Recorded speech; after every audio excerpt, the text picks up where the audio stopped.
You called me close, said just lay right here, but my skin flared up and you weren't near. I said I'm healing, you said you'll be fine, but love don't ignore the warning signs. I've been praying, but God feels far away. 'Cause I'm not saying what I feel, and that's where my heart starts to break. I just need something that's real. If I run, would you chase me? If I cry, would you stay? Or would you miss the meaning of the words I'm too afraid to say?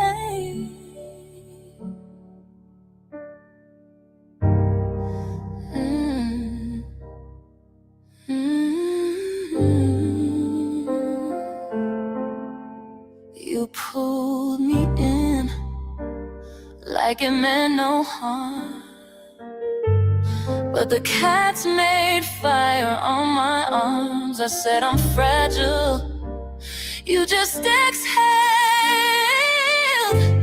like my warning was a wind that failed.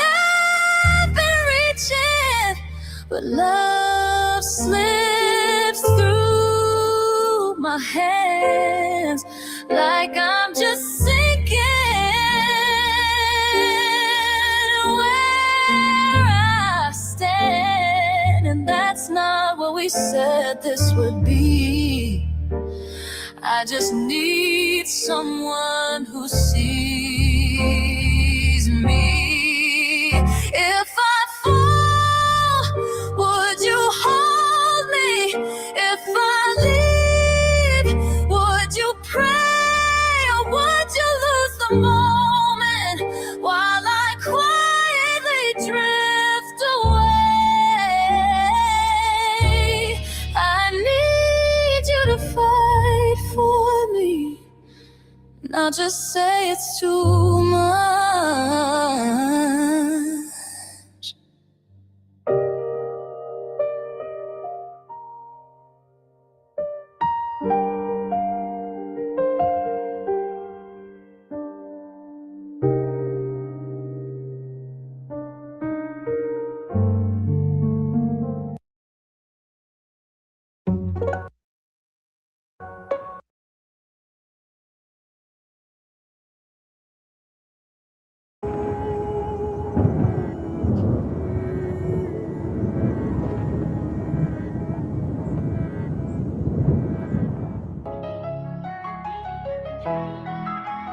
Feeling like I'm on my own again, but his love made me strong again. Well, God, I'm back again. I've been rapping without the pen. Let's talk about life. I need your love when times get tough. I've been reading your word to help me fight. Help me get out of this hole that I'm in. I'm dropping these tears through the night. I ain't been feeling the love. I need your peace. I need to see you in my sight. The ones I love rejecting me. They can't make no time for you. That's fine with me. I know how you feel, God. They only call you whenever they need something. Lord, I'm anxious. I'm in my head. Can't even lie, God, I've been sad. Still in the trenches, it make me mad. And my feelings about my past. But I'm trusting you. Lord, can you stay by my side? I don't know what to do. Broken heart holding on. Can you walk in my shoes? I can't fail. It's so much I could lose. It's so much I could lose. Feeling like I'm on my own again. You're not alone, but his love made me strong again. My God, they've been telling me to give up. Demons better run. I'm protected by his angels. He's the one who wiped the tears away. They still looking for a hero to save us. He's the one that keeps you strong. My God, Jesus, Jesus. I pray every night for the one you sent me, the one you call my wife. Lord, give me patience. I need your wisdom. Hope I do everything right. I want to be the man I know she needs. Help me to sacrifice. I want to do the same thing Jesus did. I got to give my life. Praying for Ian, praying for Bo, praying for Sean. You already know. Lord, help me help your people. They got scars. Already know that they need. Gave my life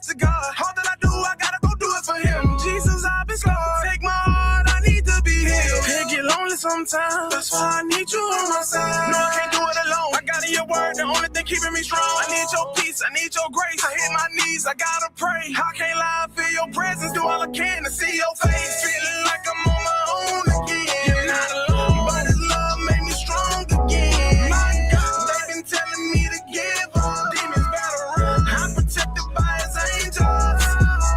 He's the one who wiped the tears away. They still looking for a hero to save us. He's the one that keep you strong. My God, Jesus, Jesus.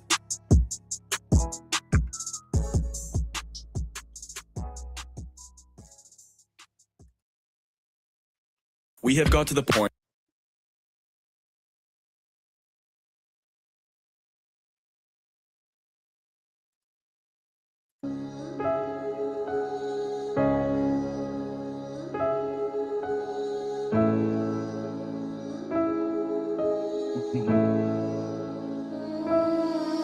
He is the one.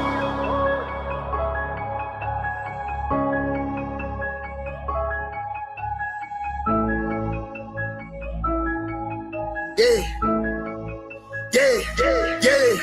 Okay, I'm one of the ones. A new creation, one who believes I am a child of God. A holy nation, friend of the king. I am protected and I'm loved. I'm an heir, so on the seas. I've been forgiven, I have been freed, I have been chosen, I've been redeemed. Okay, I'm one of the ones. One of who? One of the unashamed, unashamed. Never do I hesitate or doubt to call upon his name. Call him mighty God, call him Jesus Christ. He's the King of Kings, he's the one who reigns. He's the Alpha, Omega, Jehovah, and we give him glory because he is the one. Yeah, do we walk through the valley? We were not fearing the evil. We running and not growing weary. And soaring on wings like we eagles. We getting rid of our pride and stepping away from our ego. We keep our lips from telling lies. Our tongues from speaking the evil. We got on the armor of God. The belt, the truth, the shoes, the peace. We know that the devil's a lie. The word about him will lose and sleep. We been depending on God. He said his grace is all we need. So where we keeping our minds? We keeping our minds stayed on me.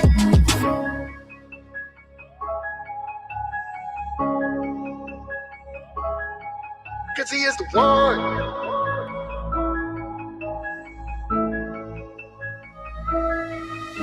I done been in the world, but I never been friends with the world. Maybe because I'm not of the world, I don't follow the world. Even if I'm meant to take an out, then it's probably out of this world. I'm a model of the world, I'm a represent God on this earth. In and outside of the church, the Father is first. I don't have a physical Bible, but baby, my Bible that broke. I know God is the one that supplies me with all that I need.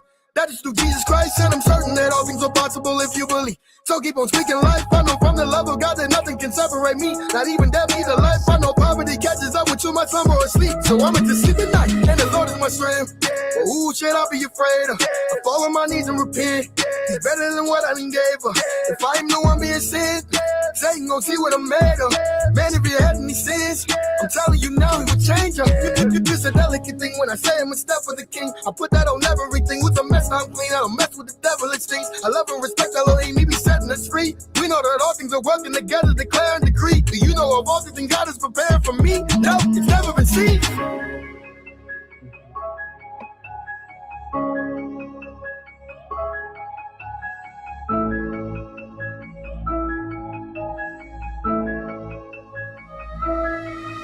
Okay, Hit that like button.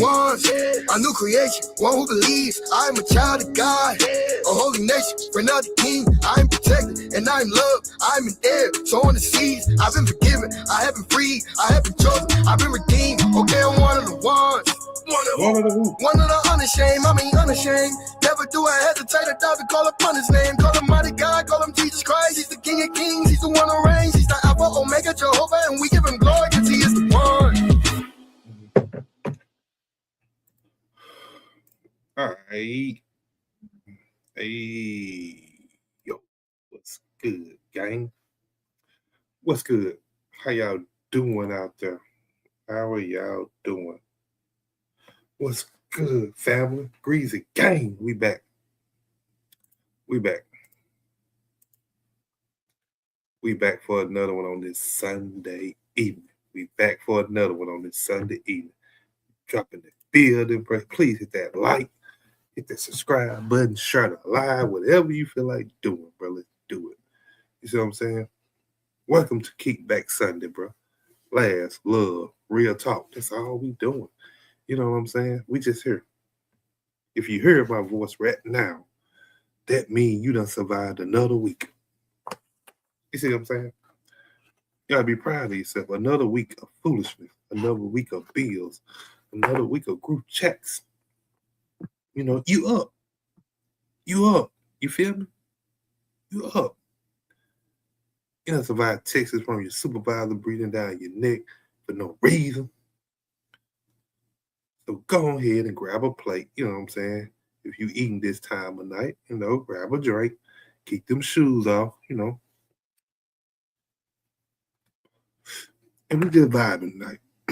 We just vibing tonight, you know what I'm saying? So it's Kickback Sunday, you know what I'm saying? Roll to 50 subs. We easing on up there, you know. Appreciate everybody that sub, that participate, that come on in, that joined in the fun, join in the festivities. Appreciate you. You know what I'm saying? You know. So hopefully, hold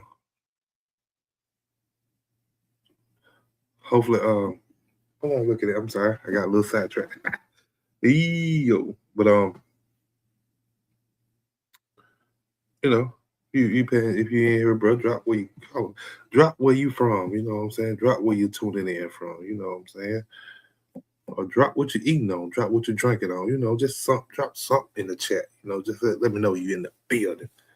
You know what I'm saying? You can drop a number 1 in the chat. You feel me?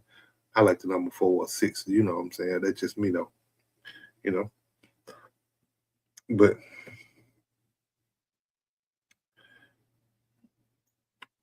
it's Kickback Sunday, man. It's Kickback Sunday. And tonight we just talking about everything and nothing at the same time. If you can understand my vibe. Tonight we just talking about everything and nothing at the same time. You know, that's the beauty of a kickback. That's the beauty of a kickback. You can talk about everything and nothing at the same time. You know, ain't no script, ain't no agenda, just vibes. We just looking for vibes. We might hit relationships, might hit family, might hit work, you know, might hit church folks, neighbors, might hit social media, you know what I'm saying? Whatever. Whatever y'all throw, whatever I feel like coming up with off the top of my head, off the dome, or whatever y'all throw at me. You see what I'm saying? So if you come up with something into your mind, you know what I'm saying? Drop it in the chat. And just say, yo, talk about this. You know what I'm saying? How we freestyling tonight? We are freestyling tonight. Because it's Kickback Sunday. Feel me? First of all, can we talk about how Sunday got 2 personalities? Can we talk about that? How people have 2 personalities on Sunday. Can we just talk about that? Like I said, we talking about a lot of nothing, but a lot of something too. You see what I'm saying? Because it's the kickback vibe. So, because on them Sunday mornings, people be like, thank you, Lord, for another day. I'm so grateful. You know, I'm walking in my peace. I'm letting go of all the negativity. That's what most people do on Sunday morning. You see what I'm saying? On that Sunday morning. But that Sunday night, be like, Lord, why I gotta go back to work tomorrow? You know what I'm saying? Can we extend the weekend? Can we sign a petition to change this stuff? You know what I'm saying? Like, for real, because I ain't gonna lie, bro. When that weekend go by so fast. It go by super fast. Once you get off that Friday evening, bro, that Saturday, especially if you got something to do. Whoop the whoop. Once you do something on that Saturday, or you know it, it's that Saturday night. That Sunday, if you get up and go to church or you watch the football, whatever it is your thing is, it's gone. It's time to get in the bed and be ready for Sunday morning. I mean, Monday morning. Go back to that. At 9 to 5, they call it, you know what I'm saying? I wish they had a petition to where we can change to a 4-day work week. I ain't gonna lie, whoever made up the work week need their buck whoop. But if they could change to a 4-day work week, man, that would be magnificent. You know what I'm saying? Every week you got 3 days off. Cause Friday is considered the weekend anyway, ain't it? So if Friday considered the weekend, we shouldn't be working on Friday. You know what I'm saying? Like I think we need that day off. I think we need that day off. I'm talk to some congressmen about that or something. See if I can get somebody to change it up. You see what I'm saying? Somebody to change it up. See if we can get that Friday off and we can have a 3-day weekend. You know what I'm saying? It would be nice.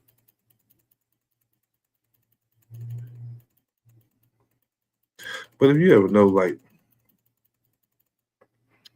I don't know how many people pay attention to what they got going on, but them Sunday nights smell different. You know what I'm saying? Like, and not a bad smell, you know what I'm saying? A smell like, because you almost know you got to go back to work. And that smell before you go back to work is like laundry detergent, you know what I'm saying? Or hair grease because somebody getting their hair done or something like that, you know what I'm saying? Like, them Sundays smell like that, you know what I'm saying? Or you hit a little anxiety because you really don't want to go back to work because you want another day off. You know what I'm saying? You know what I'm saying? Your mama used to have you in the kitchen making sure the dishes were done, you know what I'm saying? Because she didn't want to wake up no mess on Monday, you know? Like you had to have that kitchen clean before you went to bed. You know what I'm saying? You had to have them dishes washed, you know what I'm saying? And they weren't playing that. You ain't go to bed with no nasty kitchen. Mess around, leave that plate in there we want to. We ruin your whole week. Your whole week messed up because you left that plate in that thing on Monday morning. I'm telling you. Like, well, I don't know how it will for y'all, but I'm just speaking off me. You know what I'm saying? Just speaking off of me. You know what I'm saying? So, I don't know. Like I said, drop something in the chat. Whatever y'all want to talk about, we're going to talk about tonight. Like I said, we talk about a lot of nothing and a whole lot of something. You see what I'm saying? That's what we're doing tonight.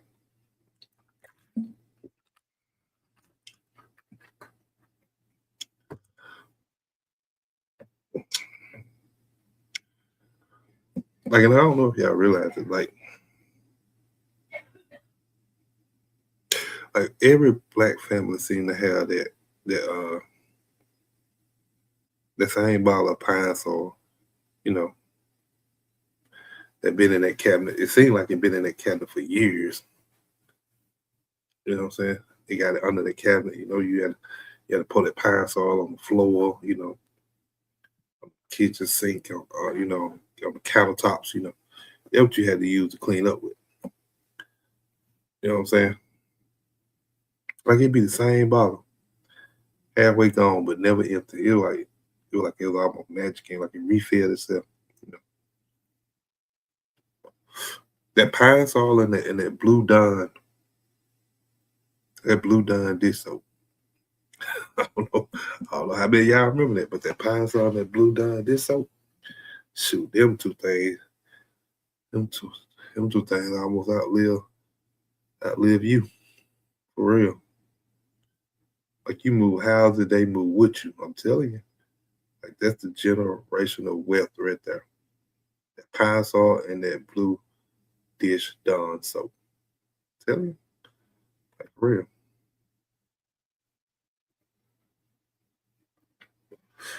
So I don't know, man. We just talking. We just trying to catch a vibe. You feel me? But like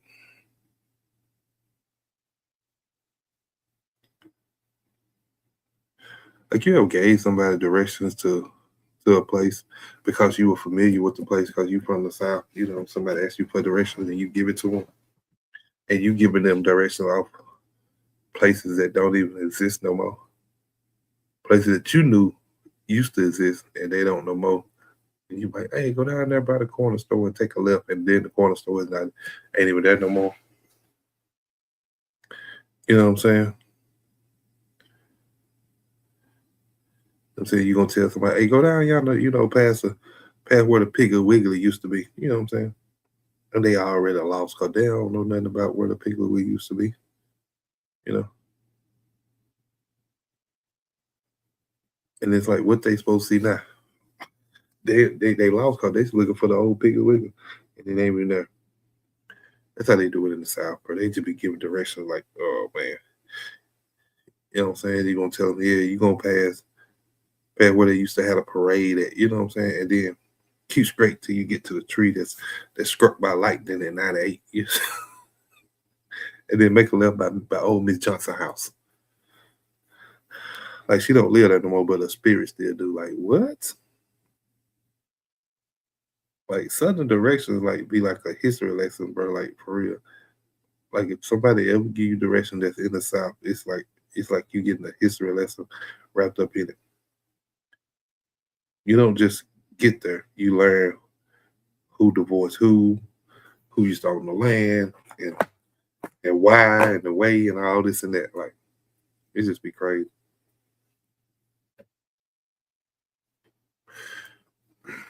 Just saying, bro. I'm just talking about a little bit of nothing, but a little bit of everything. You feel me? And while we at it, them Southern goodbyes. Why take us 11 minutes to leave one place? You'll be in the doorway for a whole episode of a TV show. You know what I'm saying? You stand up like, all right, then I'm finna get out your way. 3 conversations later, you still sitting there in the living room. You make it to the door. Well, let me get on down this road. They follow you out to the car. Y'all standing out to the car talking. Door half open. You have inside the car. You have outside the car. And still talking like, yeah, I'm gonna see what they talking about at work tomorrow. You know what I'm saying? Like, it take us a good 30 minutes to an hour to 45 minutes. I think 30 minutes to 45 minutes from the time we first say we finna go to actually leave. Like, cause it's almost like every time you get ready to leave, you think of something else that you need to talk about. Or they mention something that you want to bring up that you forgot. And they all having a whole nother conversation. And then an hour later, 45 minutes later, you just not decide to leave. Like, for real, like that be how it be down here. Like, you make it to the door and be like, I'm finna go, woo, and they bring up 4 more subjects, and you standing in the door 30 minutes, still talking. Or y'all out at your car, you know what I'm saying, having a whole nother conversation that you forgot to have while you was in the house. You know what I'm saying? And don't try to leave your grandma's house quick. Like, she gonna be offended. You feel what I'm saying? Them old folks used to be offended when you leave real quick, bro. You know what I'm saying? Like, yeah, like, when you rushing off, like, they be questioning, do you still love them or not? You know what I'm saying? Like, then you can be like, man, I've been here for 8 hours, grandma. You know? Dude, I'm almost on the light bill now. Come on now. But that's the thing about the folks in the South, bro. You know what I'm saying? Like, we really don't know how to do nothing quick. You know what I'm saying? We talk slow, we lead slow, we fall in love slow most of the time. Like, we heal slow. Like, it's a slow process. But when we love you, now we love you. You leave our house, you get 3 to-go plates, you know what I'm saying? A word of wisdom, and your business get exposed to the whole family all in one trip. You know what I'm saying? Everything that happened in that one trip. Everything that needed to happen happened in that one trip. Everything out. Everything out in the open. For real. But all right, so I feel like Sunday in a relationship is a review day. Like, Monday through Saturday, you just survive. You know what I'm saying? Because you working, you woo, you barely getting enough time together. By the time you come home, you got the kids, you got the You got to cook or clean, and then you got to sleep. Then you got to get back up and do it again. So Monday through Saturday, you just survive in the relationship. You know what I'm saying? Sunday, you laying in the bed, staring at the ceiling like, do I like this person or is we just a routine? You know what I'm saying? That's the question. Do I like this person or is we just a routine? Like you ever been in a situation so long that it got seniority over everything else? Like you don't even know what to call it no more. That's not your boyfriend. That's not your girlfriend. That's her attention. They got vacation days in your life. You be trying to leave, and your heart be like, I got sick days I ain't used yet. You feel what I'm saying? Like for real. Like you ever been with somebody in a situationship to where it just seems like it's more than what it should be. And it's like you can't leave them, or you really don't want to leave them. They really don't want to leave you. You know what I'm saying? So y'all just there. You're just there like I've been here since 2020. Like I got stock options in this relationship, in this toxicity. You feel what I'm saying? Like I've invested so much into this. But why do we wait till Sunday, like to start being honest with ourselves? You know what I'm saying? You ever notice it? Like Sunday night be like, all right, next week, I'm setting boundaries. I'm not answering no calls after 10. I'm not dealing with no half effort energy. You know what I'm saying? And then Monday, at 9:47, your phone ring and you up. And you sitting there like, well, the Lord is still working on me. You know what I'm saying? Like, why? Like, why do we wait till Sunday to try to act like, okay, now we want to be, now we want to change and set certain boundaries. You know what I'm saying? But yeah. But hey, if you're in the chat right now, hey, you got one person need to let go of, but they still playing. Just a little sweet in the chat. You know what I'm saying? We ain't gonna call out nobody. You know what I'm saying? Just us acknowledging you need to sweep that situation out your life. You know what I'm saying? Spring cleaning, what they call it, but for the soul. You know what I'm saying? Sometimes we all need to do a little spring cleaning. Sometimes we need to get certain people, individuals out of our life. You know what I'm saying? And it ain't a bad thing. Sometimes that's what we call growth. Making our situation better, evolving into a different person that can succeed in life. You know what I'm saying? Sometimes you just gotta let it go. Just there for convenience. I am a real 327. Yeah, sometimes it is. Sometimes people is there just for convenience. But see, that's the thing. Why? Why?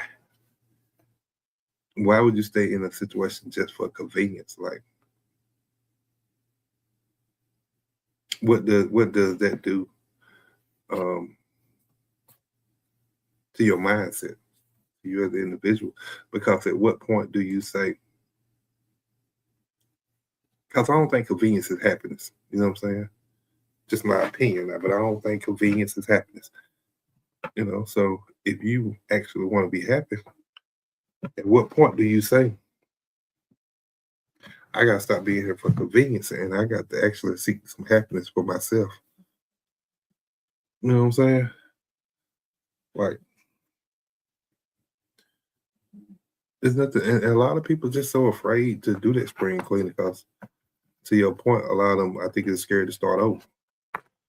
And you gotta learn somebody new. You gotta learn their birthdays, their favorite color, what they like to eat. You gotta meet new families. You gotta woo to woo. Like, so, I mean, I get it. I get it because sometimes the convenience is I've been in this routine for 10 years. You know what I'm saying? So why not stay here? But What good is that? What good is that to just stay in the convenience if you're not happy? You know what I'm saying? Hey, hit the like button. But man, if you're in the building, hit that like button. Once again, the link is pinned at the top of the chat. If you want to come up, you can very well come up and chop it up with your boy TJ. You feel what I'm saying? You can very well come up and chop it up with me, and we can have some dialogue. You feel me? Hey, I ain't got no problem with it because you get comfortable in routine. Yeah, but God, dog. But how long do the okay? So since you said that, so do that comfortability do that last forever? Because at some point, I feel like at some point you gotta want to be happy. That's the way I feel. Man. I mean, cause just being comfortable, I feel like that's gonna lead to cheating, um, resentment, unhappiness. Like this gonna lead to all them things. You're not gonna have no. I don't feel like you have peace if you just living in comfort or convenience. You know what I'm saying? I don't feel like you have no peace because I don't think people are excited to come home to comfort. I think you're excited to come home to peace. Or question is, can you have comfort, convenience, and peace at the same time? Can you have that? Maybe that's the question. Because if they got peace and they're comfortable, maybe they are happy coming home. I don't know. I just don't feel like you can be comfortable in a routine and also have peace unless you've allowed yourself just to um, get to a point to where you say you ain't worried about that. You ain't worried about the peace in your life. Now, if you allowed yourself to get to that point, then maybe you can be happy coming home to just something comfortable in a routine. I don't know. I'm just saying, like it's that's a tough one. You know what I'm saying? Like maybe I don't know. I just feel like where at what point do you seek happiness for yourself? That's what I just feel like. You know what I'm saying? Because you should want that. I think everybody should want that. You know what I'm saying? But not saying everybody do, but everybody should. You know what I'm saying? But I wouldn't want to just stay in that routine though.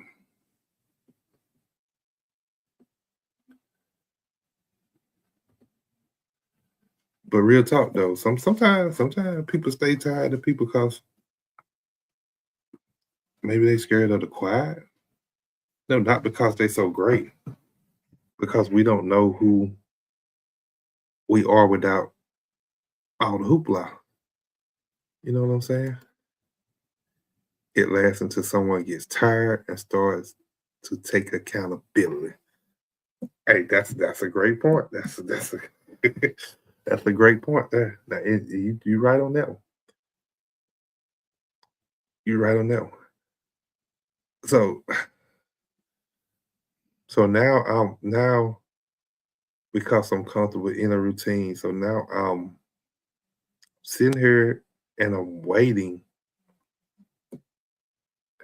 for you to get tired uh, before we talk about this or before we hash this out or before we decide to part ways for some happiness.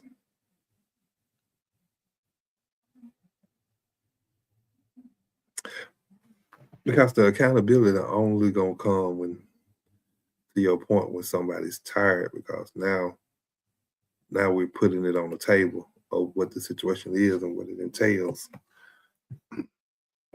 Now either you gotta start giving some accountability with what happened in the situation, or either I have to give some accountability of what transpired in the situation. But that only gonna come to your point when someone's tired. So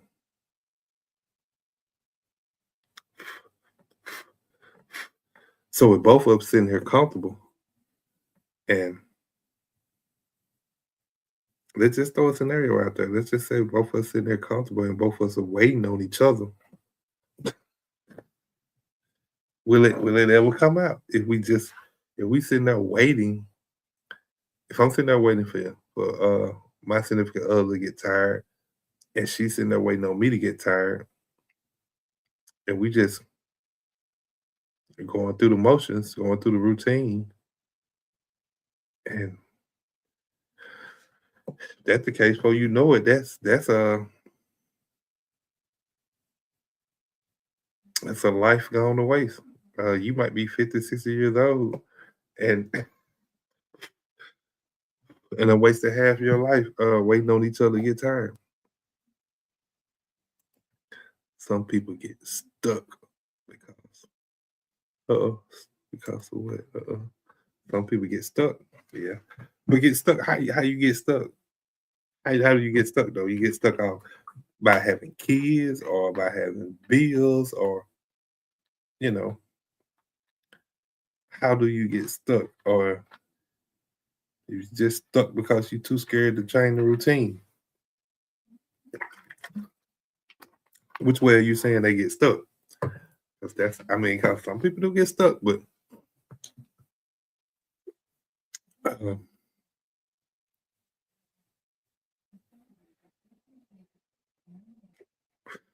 so I don't know. I was just wondering how you saying they get stuck. You know, because I feel like on that Sunday night, this is Sunday, so this is Kickback Sunday. So, because I feel like on that Sunday night is when everything gets quiet around the house. You know what I'm saying? Because most of the time, Monday through Saturday is kind of busy. You know what I'm saying? Monday through Friday, we got to work. Saturday, we running errands with the woo or shopping, whatever that may entail. But Sunday is when everything quiet down and slow down. And then on a Sunday night when it's calm and it's just you and your thoughts. And you notice how loud that they really been in your life. And then for some people that's when you be like, dang, I've been shrinking myself just for this person to feel big. You know? Like I've allowed myself to be in this situation, just comfortable going through the routine and shrinking myself so this person can feel big or acceptable in who they are. You know?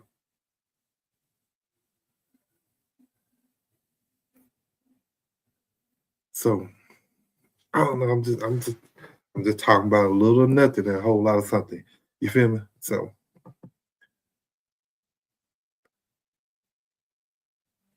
I don't know who I'm talking to, but if somebody listening right now, and you got somebody in your world that only call you in chaos, only text you when they lonely, only show up when they need something, like, but when you going through it, they nowhere to be found. That's not a relationship.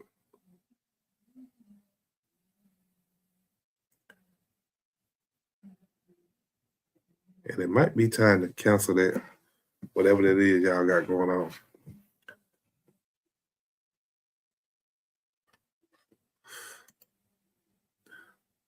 Mostly out of fear of being rejected or trying to start over. Yeah, because I ain't even gonna lie. That's a good point. Because I ain't even gonna lie. I'm a man. I'm in my middle age, but I still don't like rejection. I ain't even gonna lie. Like I still don't like to be rejected. I don't care who you is as a man. That still does something to you. If you try to talk to a lady that you think is beautiful or look good and they reject you, like that's still that's still tough. Like I'm yet working on that myself. You know what I'm saying? Like that's a that's a doozy for some people. And for a lot of people, because like I said, I still struggle with it. I've learned how to handle it better now, you know what I'm saying, than what I used to. But I used to get mad. I used to get mad and want to get back at somebody that rejected me. What made you think you were too good to talk to me? Whatever made you think that in your mind? I'm just being real. Like sometimes people stay for the image. That's true too. Now that's true. Now that's I think that's one of the key factors. That's like number one or two on the list, or maybe one through three on the list. Because I can think of three that should be at the very top of why people stay in certain things, situations like that. But see, my thing with people is what's wrong with creating your own image though? What's wrong with and yeah, I can understand it takes a little work, you know what I'm saying, sometimes to get out of something that have created you to be a certain caliber of person. But when you have to start over, you got to do the footwork on the ground yourself to create or to rebrand yourself. I understand that could be hard, but it's like why? Like why? I mean, why? What's wrong with rebranding and being your own image? You know, because then you relying on somebody else to um, pretty much push you to the forefront uh, to keep your image alive. But some people, it's a lot of people that do that though. Like they feel like with that particular person, they're on a certain type of level and they don't want to let go of that level. So I just deal with whatever comes with it. And in return, to your point earlier, you're in a routine. You're just comfortable because I want to make sure I keep this image. I want to make sure people keep okay.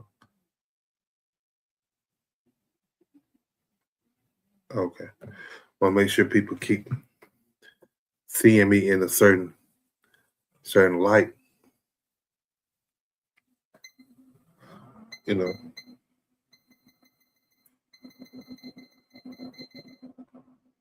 Sorry. But yeah. So I can feel you on that. They definitely want that image.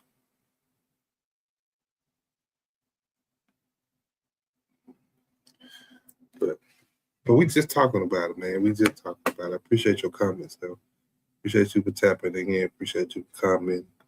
Um, I think you're a lady. I think you are by reading your name. I'm not for sure, but I think you are a lady. So if I'm wrong, please correct me because I do want to say she most of the time when I address you, and I've just been holding it in because I'm not sure, and I didn't want to kind of disrespect you in no type of way. So appreciate you tapping in though. Appreciate your comments. Keep them coming. But we just talking. We just trying to catch a vibe tonight. That's all. So, but to the people out there now, before you start blocking people, like don't and blaming me for what I said or what we said, because it's the comments too. You know what I'm saying? Like I ain't said leave them. I ain't said leave everybody, but sometimes you just gotta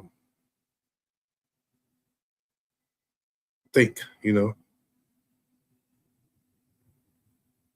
sometimes you gotta think about your situation and what's best for you in your situation. And sometimes it is best for you in your situation to stay in it and just be comfortable in it, in that routine, and just live out your life that way without happiness and peace. That hey, who am I to tell you you need more? That's what you wouldn't sell it for.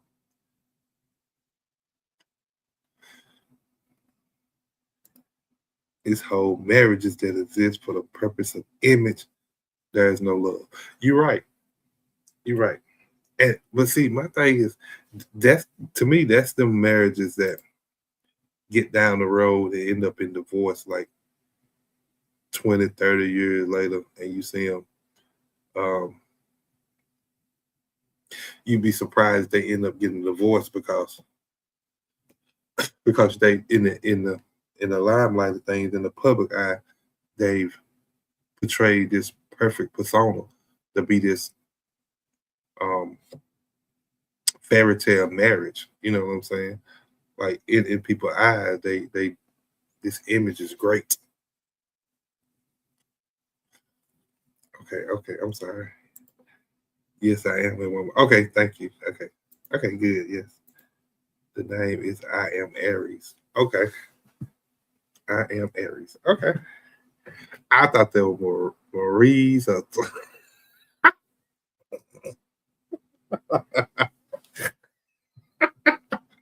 Hey, thank you for clearing that up. Thank you for clearing that up.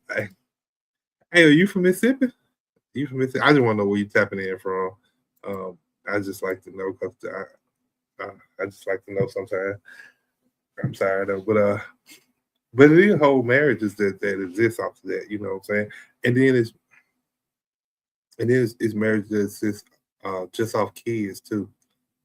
Because I've seen plenty of them that like once these kids get out of high school, first thing you know that the marriages or couples are getting divorced. And I'm like, oh, okay. So, and then once you start seeing a pattern of you, like, okay, yeah, these people just stuck around for the kids. It'll just make sure they had these kids in a certain type of environment, a certain type of situation once they got to a certain level in life. You know what I'm saying?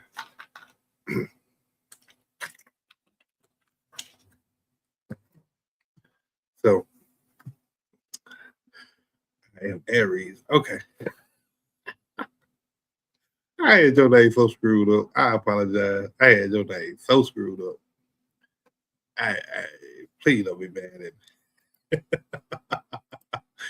Oh man. Your name was so screwed up. What?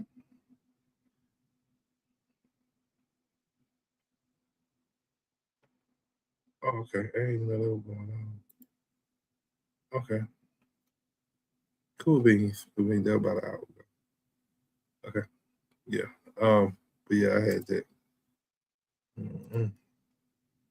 I apologize for that. But yeah, it be people that staying in for certain things, just like you said, the image, keep it going for a certain length of time. But I just don't see how they go. Well, they do a great job. They do a great job in making it seem like they happy though. They do a great job in that.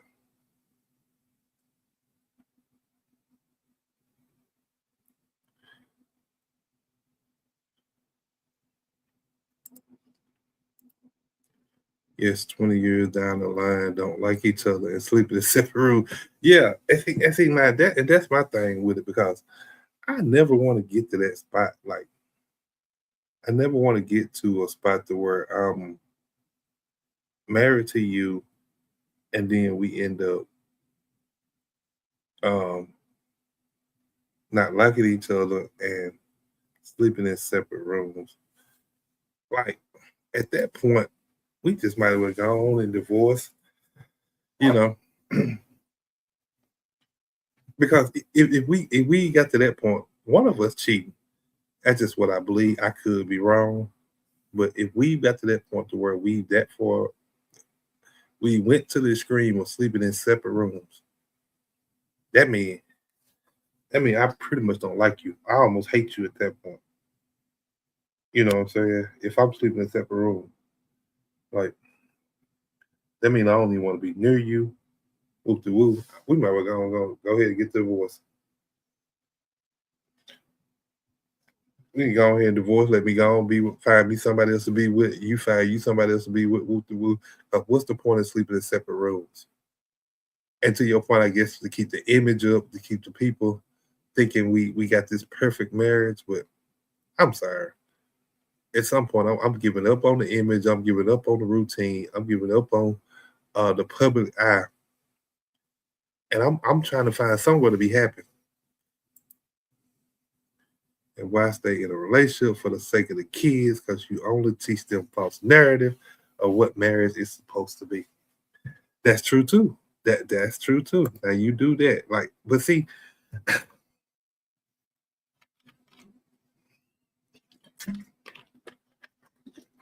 hey, hit that like button. Hit that like button while we're here.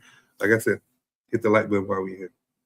JWIG says she's looking in my eye, but some people do that. Now I don't know why they feel like you have to sell your kids these dreams because, like I said, soon as they leave, go to college, or that last one is out, that last one graduate from high school, you see these people divorce, right?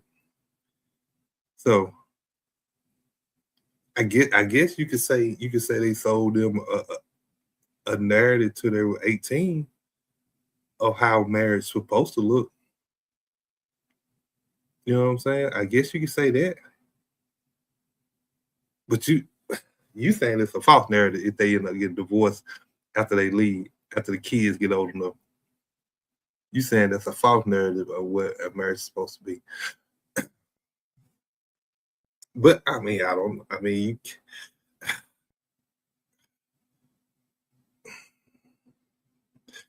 because if they showed it to them, by the time they're 18, maybe that child learned how marriage should look, even though they know it didn't work for their parents, but maybe they learned how it should look. You know what I'm saying? So I can understand the false narrative, but is it really false? Because they showed them how a marriage should look, but it just after the kids left, it was like, okay, now the parents just didn't have nothing in common no more. So it's like, okay, whoop de whoop. Someone is going to cheat for sure. And right, if we sleeping in separate rooms, somebody ain't nobody faithful in sleeping in separate rooms. I'm sorry, I don't believe they is. Now I could be wrong, but if we are sleeping in separate rooms, either you got somebody else or I got somebody else, or we both got somebody else. But that's what I'm saying. At that point, why not just go on about your business? Let me go on about my business if we gonna do it like that. You know what I'm saying? Because whoever you cheating with, y'all could be happy.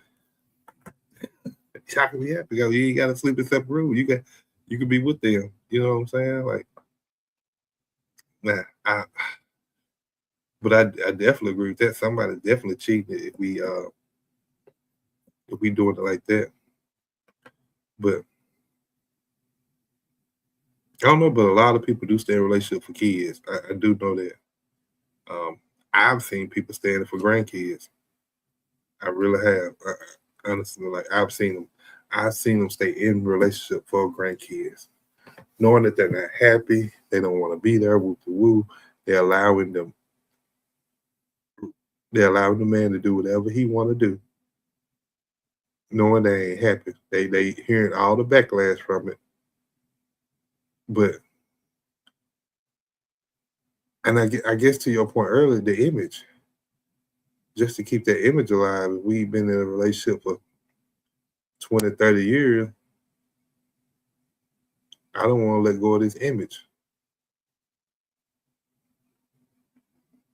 But it's like how much can one person take in the public eye, or knowing that, just say you got a significant other, knowing that person is out there cheating and all of these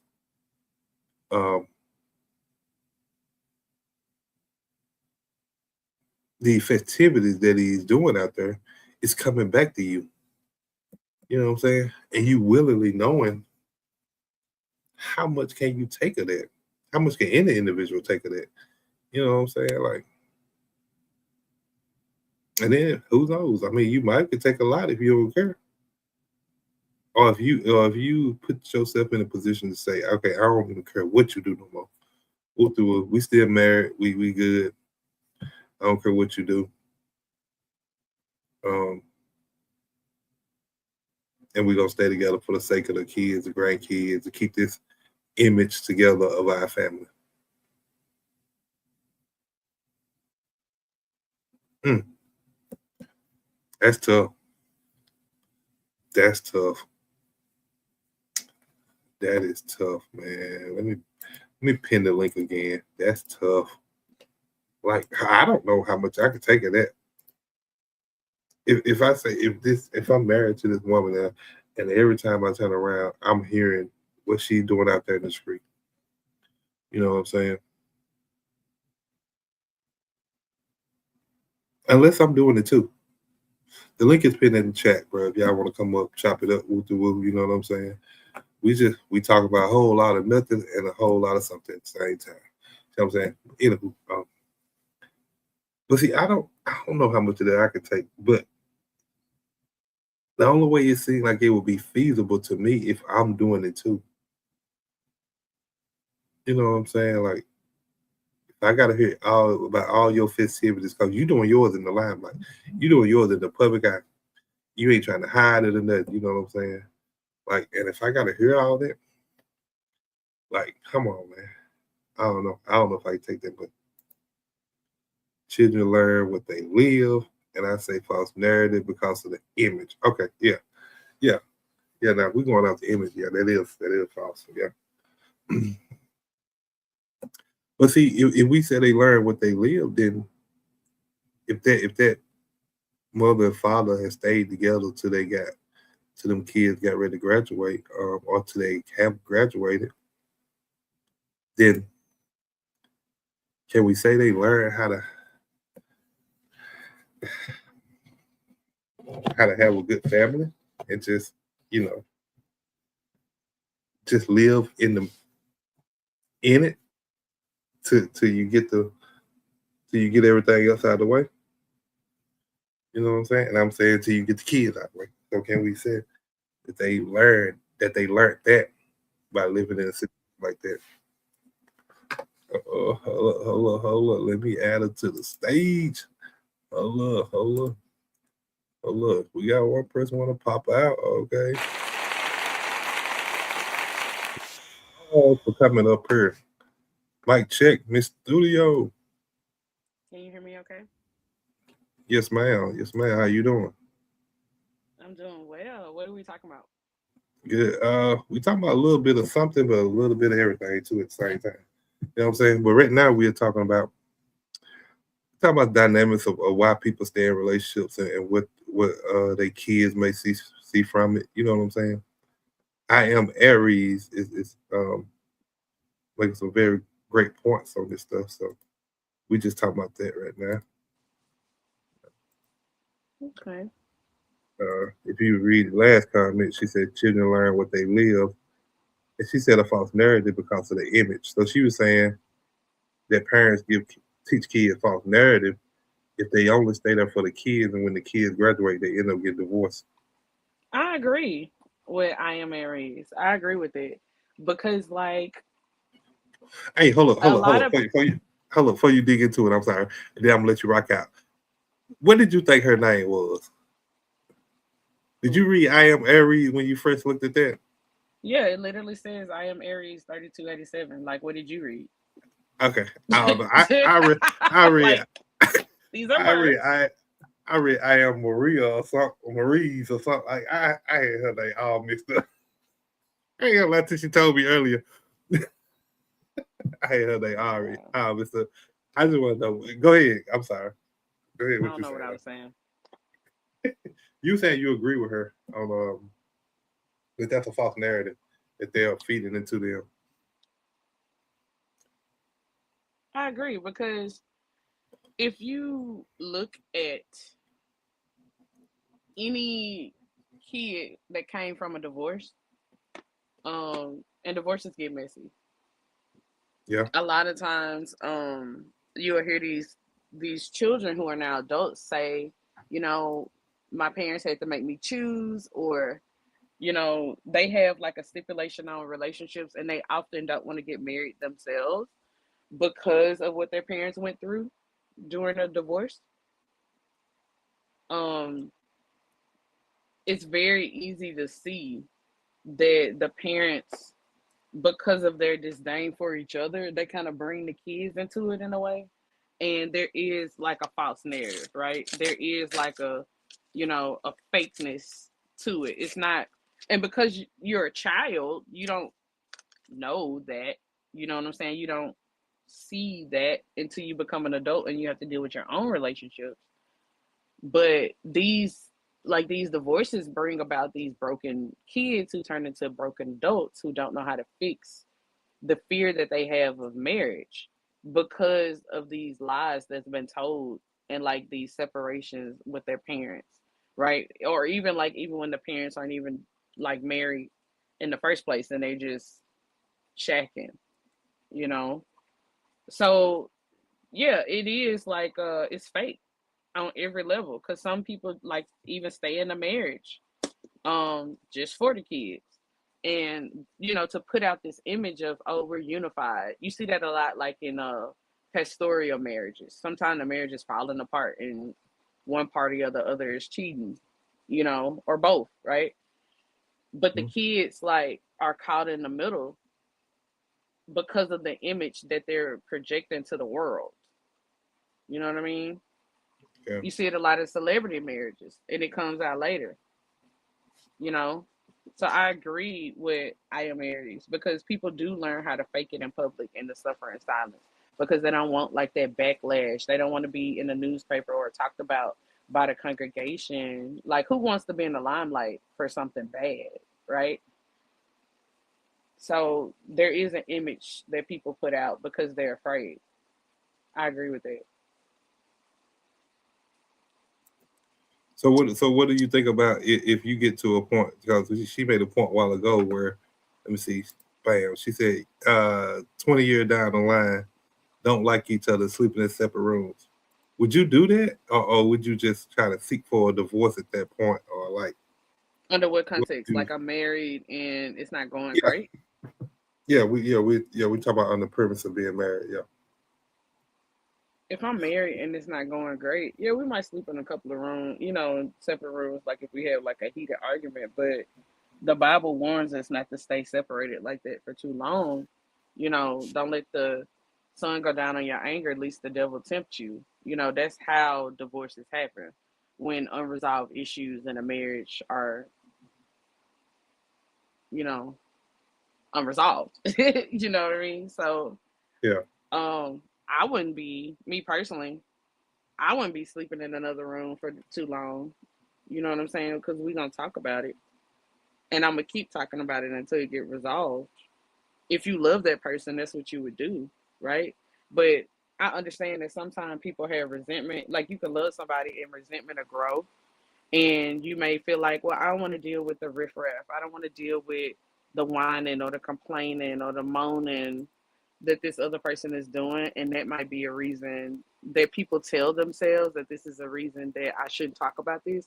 But I would absolutely talk about it. Me personally, like, it'll be live and living color every time we see each other.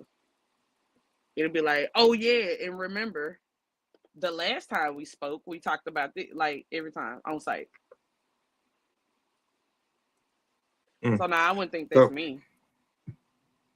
mm, so do you feel like because we were saying somebody gonna cheat if they sleep in separate rooms like that, you know what I'm saying?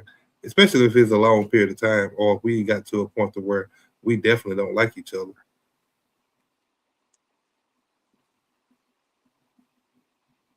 Hmm.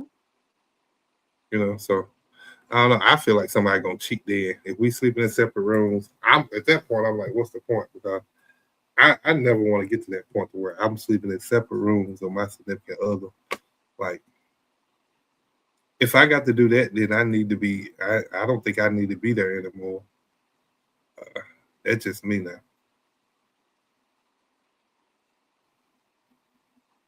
Well, why is You that? know, Why do you think because that? because what's the point? I mean, if I we've gotten to a point to where we don't like each other that much that we should sleep in separate beds, then I don't think we need to be together. So you'll get a divorce? Because Yeah, I need to be with somebody I like, or I need to be with somebody that's willing to still, in the midst of an argument or in the midst of a disagreement, that's still willing to be there for me or still willing to be beside me. Oh, you want a Because if slave? you, Okay, I got you. no, no, not a slave, not a slave, I just got you. You want a someone slave? that's with, no, someone that's willing to go through the trenches with me. Because Going through the at that trenches point, with somebody if that, doesn't always mean that we're gonna agree on something. Like just because, and see, that's I feel like that's the reason. That's the problem with most people now. Anyway, you can come to a consensus without agreeing with someone. Like, and that's true inside of a marriage. It's especially true inside of a marriage because this is a lifetime. It's supposed to be a lifeline, excuse me, a lifelong partnership with this person, right? right. So, Mm-hmm. like, the Bible says that you can be angry and sin not. So it's not a sin for me to sleep in another room for a couple of days if I'm upset, if I need to cool down. If that's like, would you rather have, like, what if that person has an anger management problem that they're working on with God and you don't even know that because they've been hiding it from you, right? And you disturb them while they're trying to cool down and they come to you with a knife. Then your life on the line. You feel what I'm saying? Like, let people cool down. Like, don't automatically think like, oh, because I don't want to resolve this at this very moment or whatever, that it won't get resolved, or this person don't like me anymore. You know, it's not about like when you inside of a marriage. Like helps. Like helps, but it's not about like. You there to serve the kingdom as a couple. You're supposed to be a power couple in prayer. You handling business when you delve into a covenant like that. You see what I'm saying? So you need to give that person time. Like I mean, I can understand being concerned after a few months of this happening, And but that's what like, I'm saying. Like, I ain't saying like 1 or 2 nights. Now, I'm talking about like extended amount of time. I'm sorry, for an extended period of time well, you're a man, that we so are sleeping in obviously separate rooms. you're a man, right? So with you being a Right. man, you're the leader of the household. So it's your job to go and check in on the emotional welfare of your wife because women go through more emotionally than men do. Women have a higher mental load than men do. So why is it fair for me to be going through all these things and to not have nobody to share their load with? Like a man is supposed to be a bucket for a woman emotionally. That's why it's paramount to a man being emotionally mature because before he becomes a husband, if you're not capable of doing it, then yeah, we're gonna be sleeping in separate rooms. So I mean, it's literally always the man's fault. Like, I mean, because it's literally always the man's fault. Because like a man has to like have these attributes before he becomes a husband so that he can deal with situations like this. This is what I mean.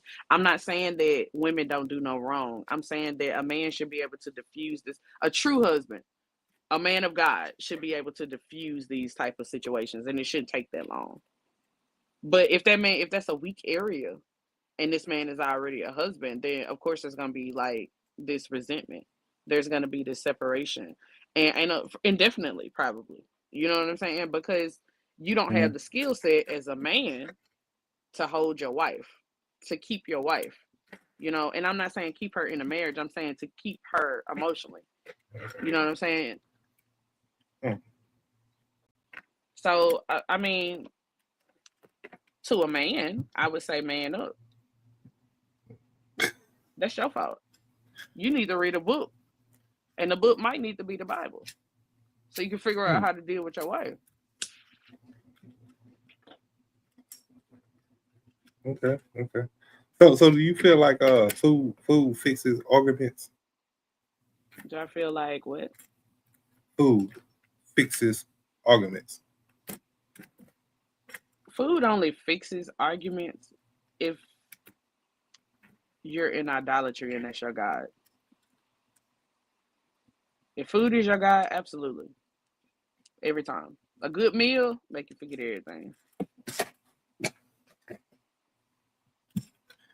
Mm.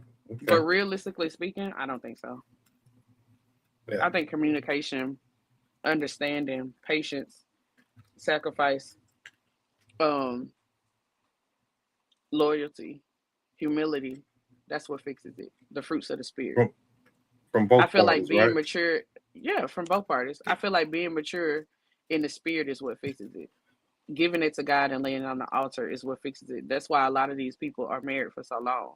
And the ones who aren't, when you talk to them or when you talk to a therapist who won't give out names, because of these agreements that they have with their clients, but they tell you the situations, you hear the same patterns. Like you start listening and you're like, oh, okay, these people didn't have the fruits of the spirits working inside of their marriage. They didn't have, First Corinthians, is it First Corinthians 13? Love is patient, love is kind, love is not self-seeking, like that type of deal. First Corinthians 13.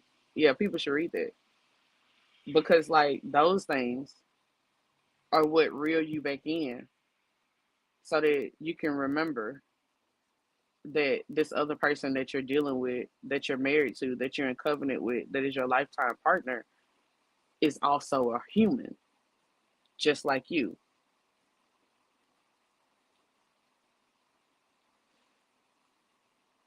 So do you feel like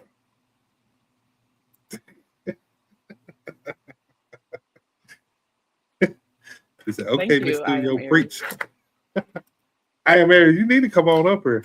You need to come on up here. You ain't tell me where you from neither. I'm trying to figure out where you from. I'm just being nosy though. I don't know. In these YouTube streets, you want to know? Yeah, because I mean I created this. This is called the Mississippi sector. So I just really want to know if she from Mississippi or not really.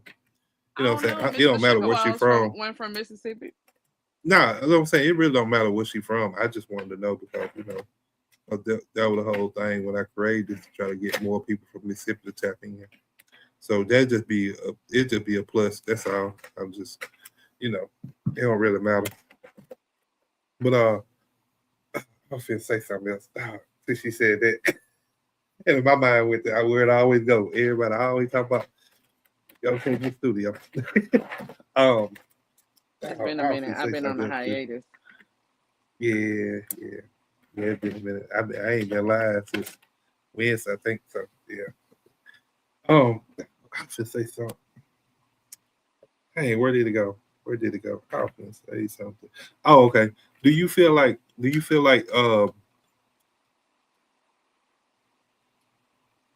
feel like if you leave a relationship that you don't know who you are after that relationship?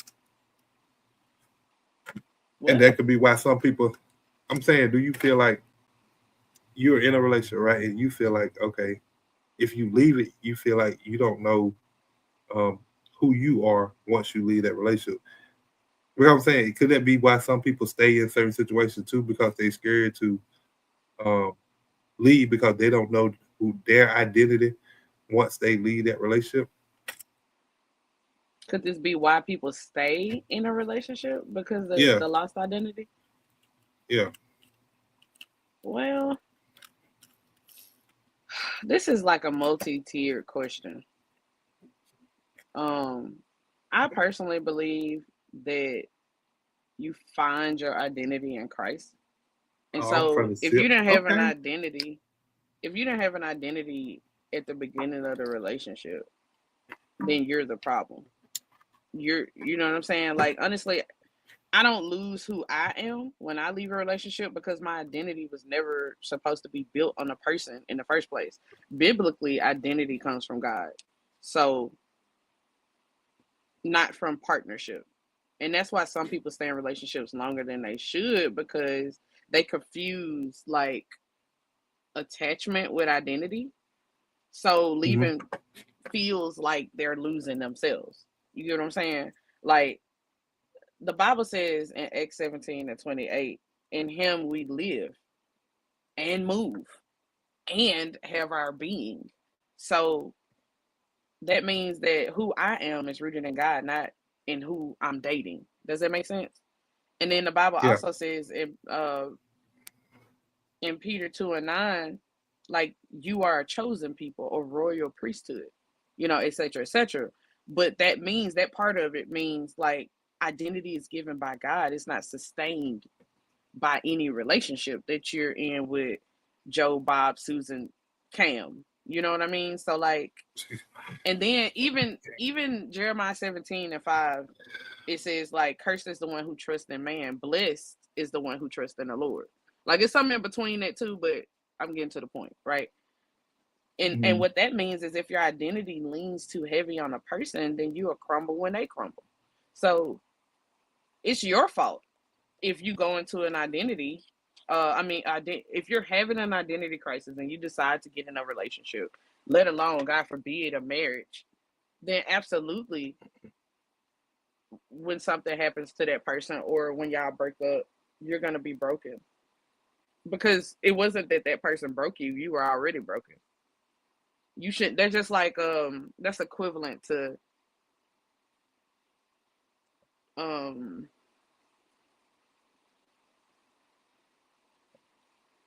I was gonna use an example, but I don't think I can say that on YouTube. That's equivalent to like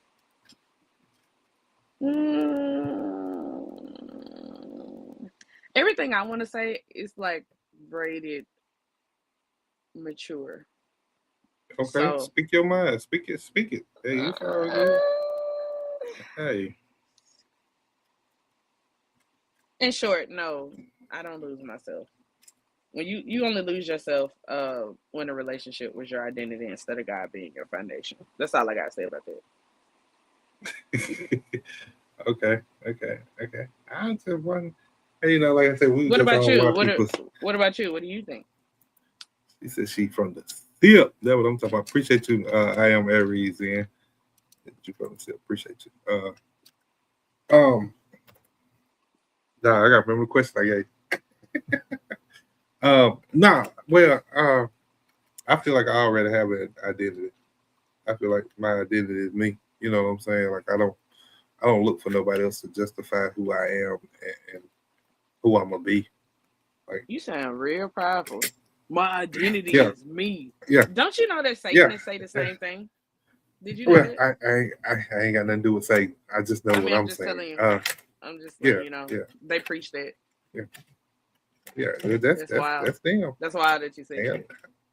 got nothing to do with them. Sound like a I'm pride just saying. thing. Like, well, it might be. I have a lot of pride about myself. I mean, ain't no problem with that. Whoa. You gonna Um, say that out loud? That's crazy. yeah, that's Wow. that's supposed to. What? Supposed No. to. No, Okay. Oh. no, no. Mm. But yeah. But anywho, yeah, I don't need nobody to define who I am. I'm going to relationships looking for that. A marriage is looking for that. Like, man, I am who I am. So, no, I don't. If I break up with somebody, I'm not lost with identity. I might be lost with finding who the next one gonna be, but I'm not Mm-mm. lost. I'm not lost with identity. You know what I'm saying? Are you good with rejection? If you try to Me talk to a personally? guy and he rejects you, are you good with that? Is that something that bothers you, or is just something that you sweep under the rug? Man, I got rejected today. I was trying to shoot my shot at this real fine man. And he was like, "Oh, okay." And he kind of like walked out. And I was like, "Ooh, okay, dog." Mm, So in short, like, it don't really bother me. Like, because people like what they like. You know what I'm saying? Like, I yeah, feel like we serve an all powerful God. I also feel like God got our best interests at heart. And I also feel like if God want me to be married and I go through him to be married, meaning that I don't choose the person that I like, I choose the person that he has for me. You don't think that that person will be attractive to me? You see what I'm saying? Like, you don't think that person will like me back the way that I like them? Like, if we serve a God who only want to give us good things, wouldn't it be good to be attracted to the person that you married to? You see what I'm saying? So like that's why I don't. To me, that doesn't. That's not a factor. If guys like, because I know I'm not everybody's cup of tea. Like it's been people who call me like absolutely drop dead gorgeous, and it's been people who call me like like beautiful, and it's been oh wow, you got a banging body and this that and the other. Like guys really attracted to me, but I wasn't attracted to them. You know what I'm saying? And then it's been people who call me ugly, compared to like you know what they seen or what they like. Like everybody has their own thing that they like. Some people is solely looks. Other people is intelligence. Some people like charisma over everything. Some people don't even see any of that and they just see the money. And they just like people with money. You know what I'm saying? Like, and that's their type. So in short, I'm not bothered if a man rejects me because that makes my job easier. You see what I'm saying? I don't like wasting time. So the quicker I can move on to the next person, the faster I get to my husband. Does that make sense? Yeah. Yeah, make perfectly good sense. Yeah. I mean, All right, Mister. What you mean? What you mean? I am Harry. What you mean? All right, Mister. Some people are though because of drama and they have not healed and don't have a strong relationship with God. absolutely. I agree with that statement. Like, you Yeah. absolutely have to take time to heal when you go through something because, like, all feelings are valid, right? For that moment, it's what you do with the feelings that matter. Like, so I agree with that. Like, but I'm not finna sit here and sulk because the dude said he didn't like me. Like, this just like elementary out here to me. Like, if you think about it, everything that you was afraid of on the playground is like in a bigger arena now as an adult. It's the same thing though. You had people on the playground who played with you in kindergarten, and you had people who didn't.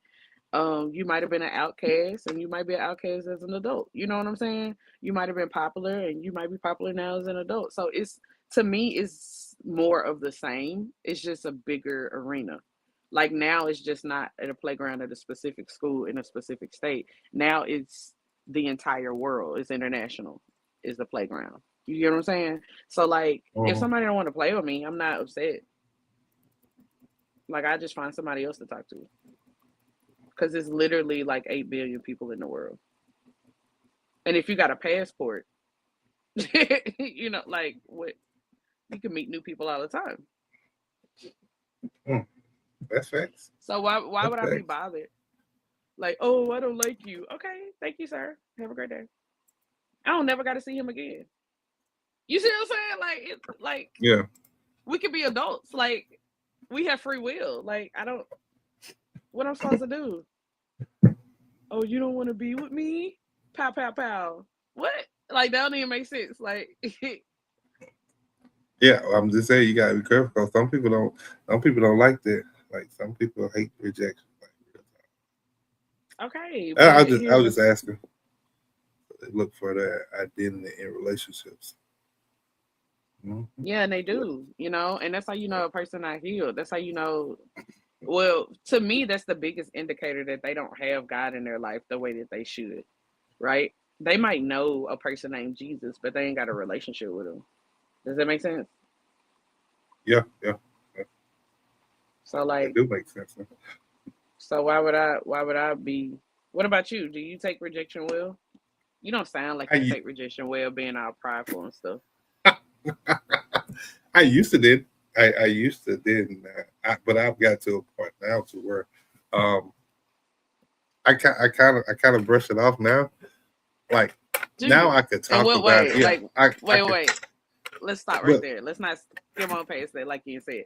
So, what do you mean you take rejection well now as opposed to before? What's changed?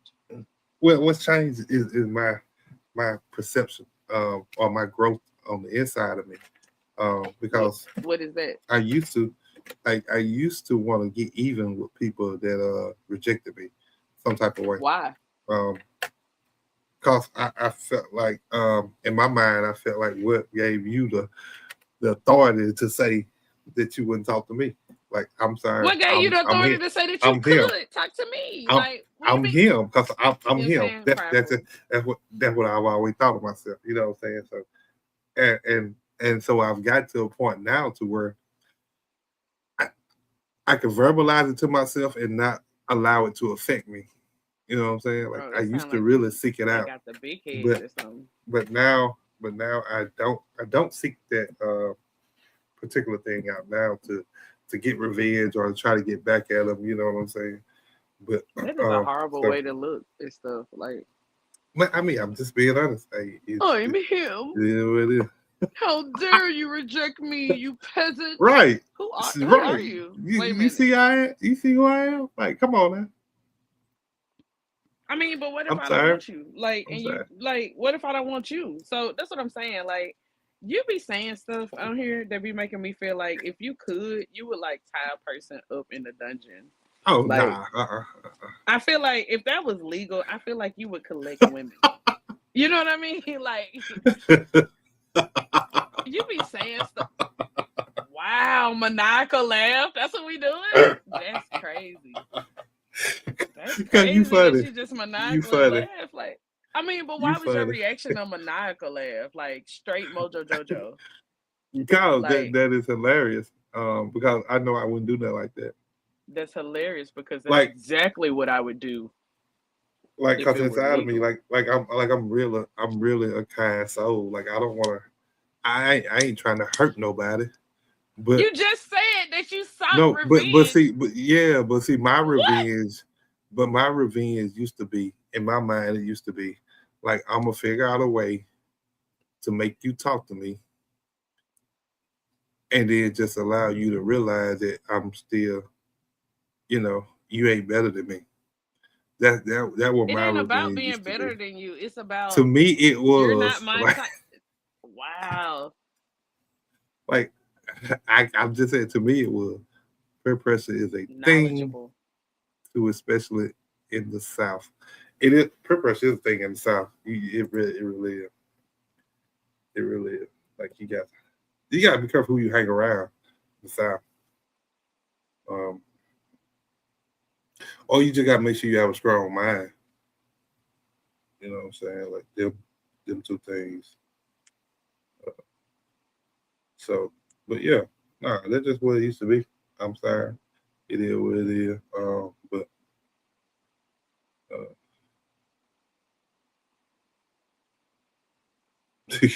you know what I'm saying? So yeah. So how is it What you different say? now? Like, Hello. Okay, I'm gonna answer that. Rejection is a little easier for the women than men because women will definitely move on to the next man, will pick themselves apart. Yeah, and that's true. She made a valid point because that was what I was going to go into because you said what's different now. Um, because what's different now is, and that's why you hear me talking so prideful now because, um, and it ain't just that I'm just that proudful. It's just that I think highly of myself now, whereas I used to sound when like I you used thought to get highly rich. of yourself then. No, no. It wasn't really highly of myself, but I was at a point then to where if you rejected me, I would literally be in a state to where I'm trying to figure out what's wrong with me. You know what I'm saying? Like to your But point, you whose say fault yeah. is To that your though? that's my fault because I allowed it to go there.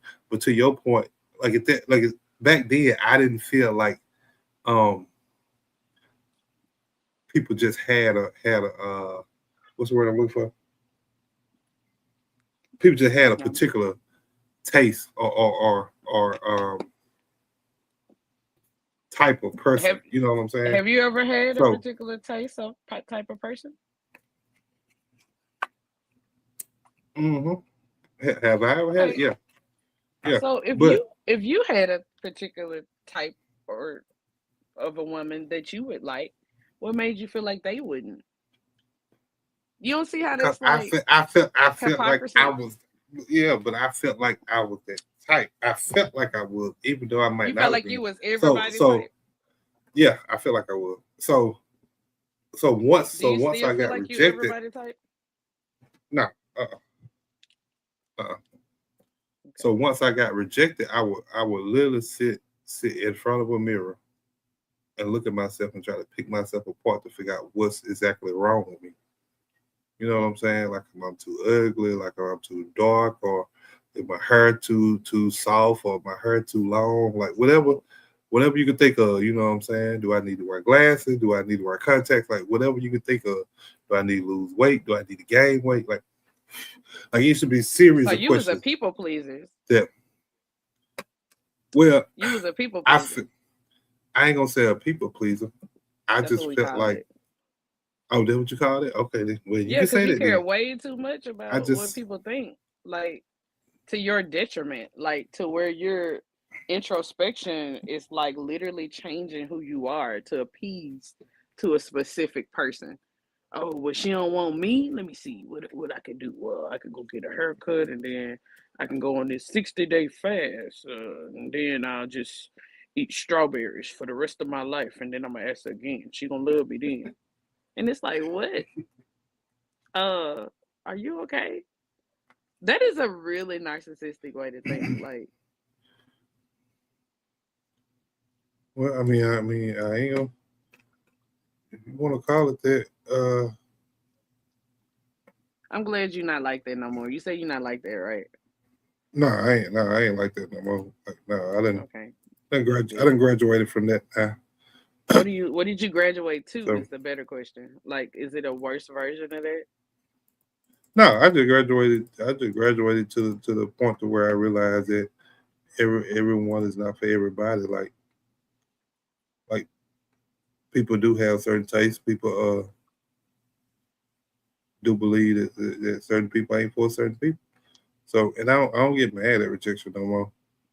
Like, so What do you do when you're I rejected? could uh Yeah, entitled. I I, I, Entitled. I am Aries now. Come on now. I agree with that 1,000%. Like, you I sound ain't got a super man on the panel entitled. right now to help me against both of y'all women. I ain't got a man I on the mean, listen to panel right what you're saying now. Okay, though. Like, but it I'm don't sound just like saying, like, entitlement to you. Like, you like I deserve every woman that walks this earth because I'm him.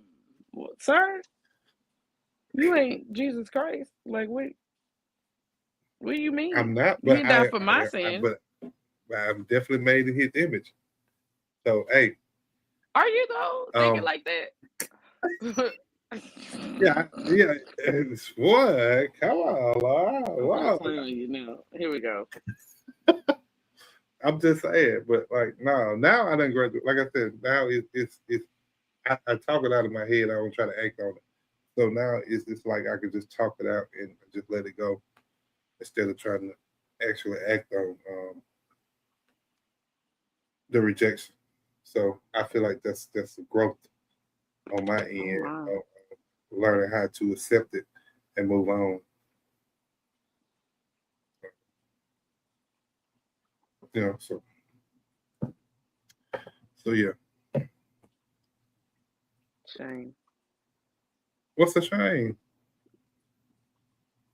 Hmm? What's the shame?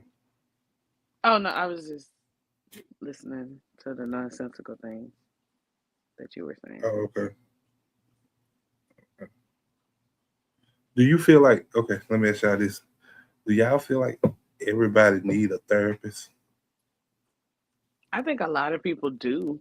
I don't feel like everybody is broken. I feel like it's statistically speaking, it's literally impossible for every person to be like broken because some people have done the work, right? So those people would need therapists. So, but a lot of people that I run into do. Um, you definitely need a therapist, in my personal What? opinion, my humble opinion. I mean, I need one too. Don't feel bad. I need one too. I'm trying to find a good match. Everybody I'm running into Okay. kind of suck as a therapist, so I'm So keep I'm okay, searching till I get it right.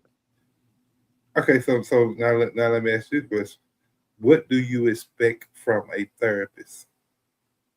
what are your expectations from a therapist? My If you gonna expectations say from a we, therapist is like, so the reason why people get therapists in the first place is because they need tools to handle certain situations and circumstances, right? And sometimes we forget these tools. Like we learn these tools when we're younger, and sometimes we don't. Sometimes some people aren't born into a situation where they had parents to teach them, or mentors to teach them, or family members, or you know, etc. Right? To teach them these Mhm. tools to kind of like cope with these things that we deal with in life. And so, what I would get from a therapist is like coping tools, right? Um, Mhm. Therapy helps. Biblical therapy is better, you know. Um, so I think most majority, a lot of people need a therapist, that I've run into, but I don't think everybody needs one. I think you Okay. do. If you could see me pointing my finger, but you can't, I'm pointing at you right now. Oh, okay. Okay. Okay. And I like mean, I I was said, just I wondering do as because well. So I don't know if everybody need one, so I was just wondering. I thought that was a great question to ask are you gonna because seek a I don't, therapist I don't. after this conversation? Uh, Wow. You said so much in that I don't silence. know. I don't know. I don't know. I'm not gonna sit here and lie to you. Yeah, Like, it don't sound likely. uh, Yeah, the way you answered it don't see, sound likely. So, what is listen, your aversion to therapist? yes, What if I most, told you I was a therapist? okay. This is what I feel like. Okay, we gonna be completely honest. Okay, we putting it all on the table. Okay, nothing left on without. Okay, Be nice. so I feel like a therapist is um just somebody that's there because There. um What? I feel like to your point, you said some people is giving these tools at an early age, but see, to my thing is these tools most of the time is out here free if we just decide to look for them and use them. So But if and you then don't know I what to feel like look for, how can you? but I'm the, sorry. but then I feel like most people I feel like most people is not gonna genuinely go to a stranger and let everything that they have going on with them put it on the table to a complete stranger.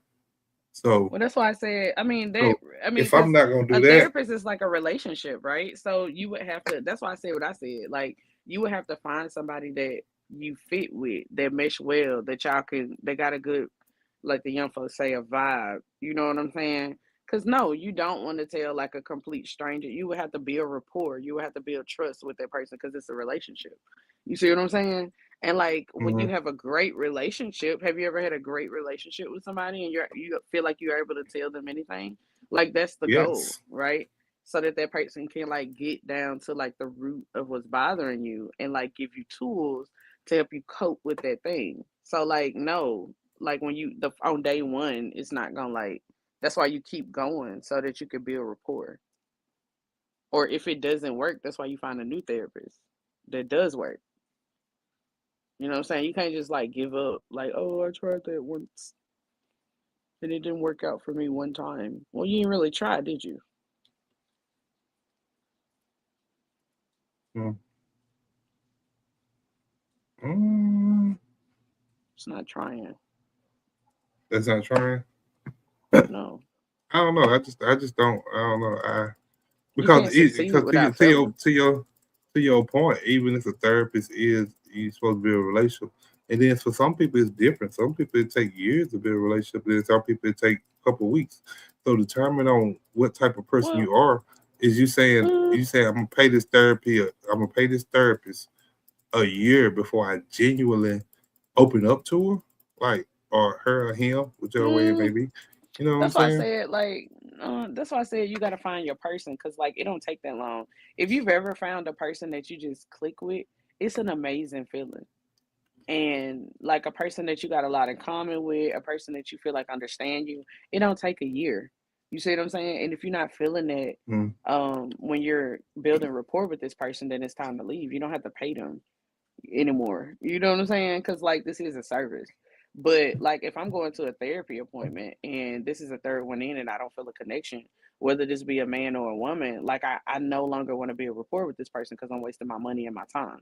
But there are people out here who are really good at listening and who are really good at like building rapport with people. And like this is what God ordained them to do. And you just have to find those people. You see what I'm saying? That's why I said like it's more of a journey and not necessarily a destination. Like you have to seek these people out because everybody is not going to work for everybody. You know what I'm saying? It's kind of like dating, like finding a therapist. You know, you just got to find somebody that fit. All right. So like it shouldn't take a year. You should know after the first or second or third attempt with this person if this Most is gonna work. people, most people in the South are taught to deal with problems on their own and definitely don't want to add a stranger in on their issues. I see that. I, And and see, yeah, I feel like Talking like Greasy has this mentality, for sure. I think, yeah, I think you have this mentality, host, because like you seem adverse to like a therapist. You seem like, what's the point of paying them money? You know, and it's kind of like, well, if you gain value from this thing, from building rapport from this person, like if somebody gives you value, you'll happily give them your money. It don't matter who it is. Like if the value outweighs the money, mhm. people throw money to it. You know what I'm saying? That's how people make money. You know what I'm saying? By solving a problem. And that's how therapists do. You have a problem, they give you tools to solve it. And that's why a lot of people go, you know? Now, with this mentality that I am Aries is talking about, yeah, I have seen that a lot. Most people, like a lot of people that I ran into in the South, they don't like therapists, they don't like the police, they don't like the hospital. Like it's a whole mentality down here. Like you got people who literally got gout in their big toe, and they like I'll be alright, and it's like, sir, go to the hospital. Nah, these doctors just want to take your money. Yes, it's a service. They're getting paid to treat you. I mean, at the very least, even if you don't believe in a medical practice, you should at least go to see what they diagnose you with so that you can pray about it and let God fix it. But if you don't know what to pray about, you kind of leave. I mean, even if you don't believe in modern medicine, you kind of like are stuck. Does that make sense? Yeah, yeah, I get what you're saying. I don't know. I get I what you're don't know. saying. I don't get the mentality of mediocrity. I don't get the mentality of just being good enough. I don't understand the mentality of people wanting to be losers their whole life and don't want to grow. I don't get it, bro. I really don't. I feel like God put us here to do stuff and he wants us to excel at it and to be great at it. And anybody who's telling you that you can't be great at something, they're a loser. And they're probably jealous of you. Anybody who's saying like, "Oh, you shouldn't do that because they just want to take your money." It's the man. Like they're a loser, okay? And they're probably miserable with their life. So like stop hanging around all these losers that's keeping you confined into a box of nothingness and go out here and achieve your greatness. Go out here and be great and make money and live your rich life. You know what I mean? Like that's how people stay trapped and poor, by allowing people to put inside of their mind to plant seeds of this doubt and this mediocrity and this conformity. It's like, no, go be a free thinker, critically think. You know what I mean? Like, be great. Mhm. Stop hanging around all these losers because they got you thinking like that is something wrong with bettering yourself. Like, you're literally paying for a tool. That's just like when you go out to eat.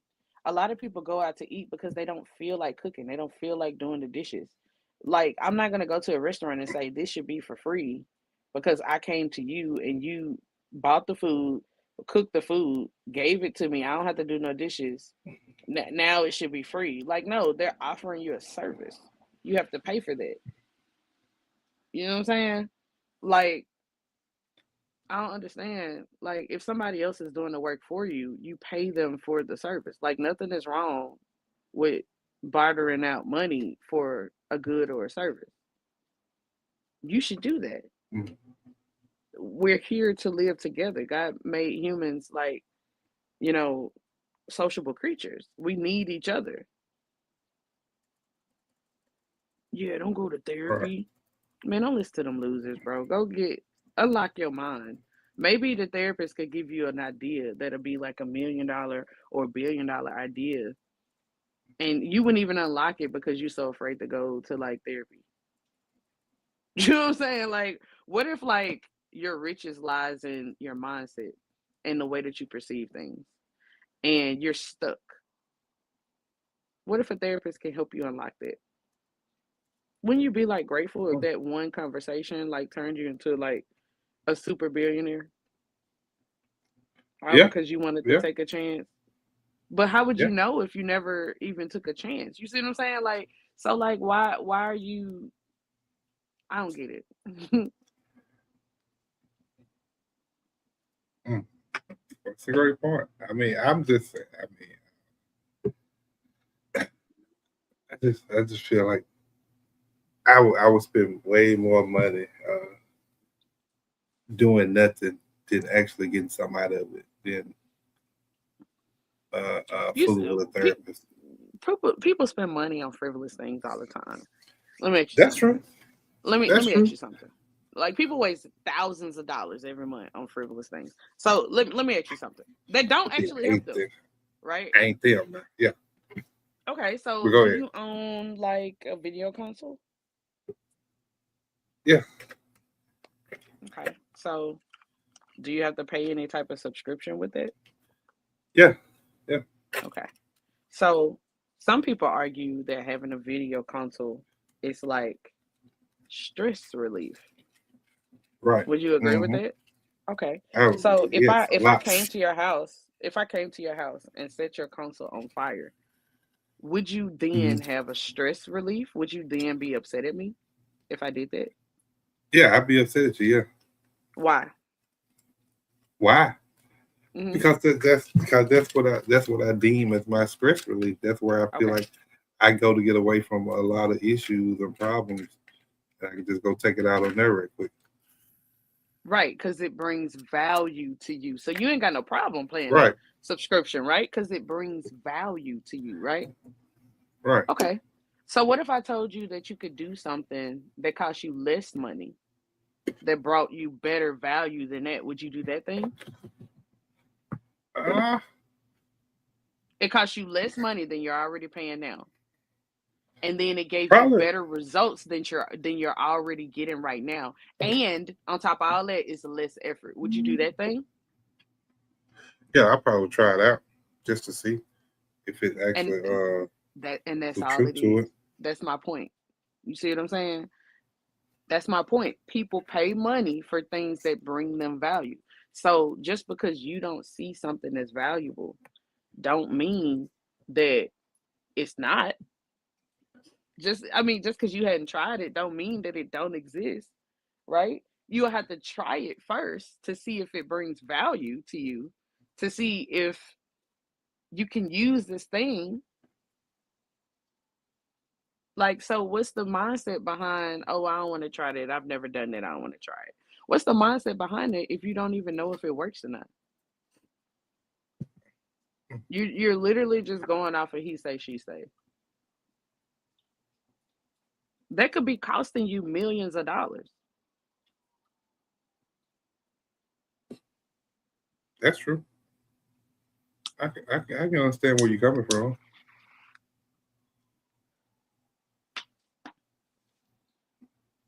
That's I can all I'm definitely saying. understand where you're coming from. Why not get a therapist today in December of 25, right? As opposed to getting a therapist Uh, in December 26. And then let's just say both scenarios. Okay, one of them is a year later, and you meet a therapist, and this therapist give you a multi-billion-dollar idea, and in 1 year, you make 3 million or something, right? And then the second year, Right. you make 50 million. Okay. Now, if you started in 25, let's just say you came up on this in 26, but you had the opportunity to do it in 25, in December 25. Mm-hmm. That literally cost you $3 million. You could have been $3 million richer. You see what I'm saying? Like, you losing money by being like I ignorant. I can see what you're saying. Like I can't like I mean I can follow you. I mean, it's a hypothetical, But so that would it's just kind have of to be hard to follow. because But yeah, because and back to what she said, back to what I am Aries said. You know what I'm saying? Like it's a mindset that you got to get out the way of. You know what I'm saying? And it's a decision. I ain't It's a, not I ain't necessarily something you got to 100%. get out of the way of. Like, people make decisions and choices all of the time. Like, so you just simply decide that you want to do something and then simply do it. Do whatever it takes to do it. Like, that's how simple it is. Now, some people may say, "Oh, you're oversimplifying it." Yeah, that may be what I'm doing, but it's literally. I ain't saying it's easy, but it's definitely simple. Making a decision. Yeah. Okay. Dog, why I got an alarm going off at I night? mean, It's I mean, weird. I can understand what you're saying though. I Yeah, just so you don't should know think if about that. You should you should think about that, and hopefully, like, seek out a therapist for this mindset that you're trying to overcome that could be costing you millions of dollars right now. You know, being stuck in your ways and afraid of your growth. Hmm. I am Hmm. Aries said. That's what I am Aries said. I don't know what she's saying. That was a incomplete sentence.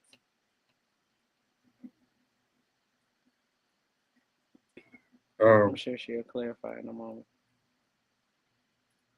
I think Oh, she was maybe she's responding to saying, what I was saying. yeah, maybe she was responding to that, saying that Yeah. you're just being stuck in your ways and afraid to grow. Well, and a lot of people are. And those people shouldn't date. Those people should be put on an island, isolated to themselves, and forced in cubicles until they become actual adults and not toddlers in adult bodies, affecting the rest of the dating pool. Because those of us who have grown, who have done the work, have to suffer with these adult toddlers who feel like who feel entitled to everything and everybody, and they're just children, just running rampant about, frolicking like little deer in a field, or more like little bucks in a field, ramming everything in sight and destroying the path that they're on and anything that's in front of it. Yeah, rabbit, everything is like, Yeah, that's oh why I man. changed it to books, because that's what you guys do. uh, mm, Oh, let me see that over mm. there. You know, you done ruined a person now, and probably the rest of their lineage because of this left all this destruction in their wake. You know what I mean? Like, Yeah. Mm.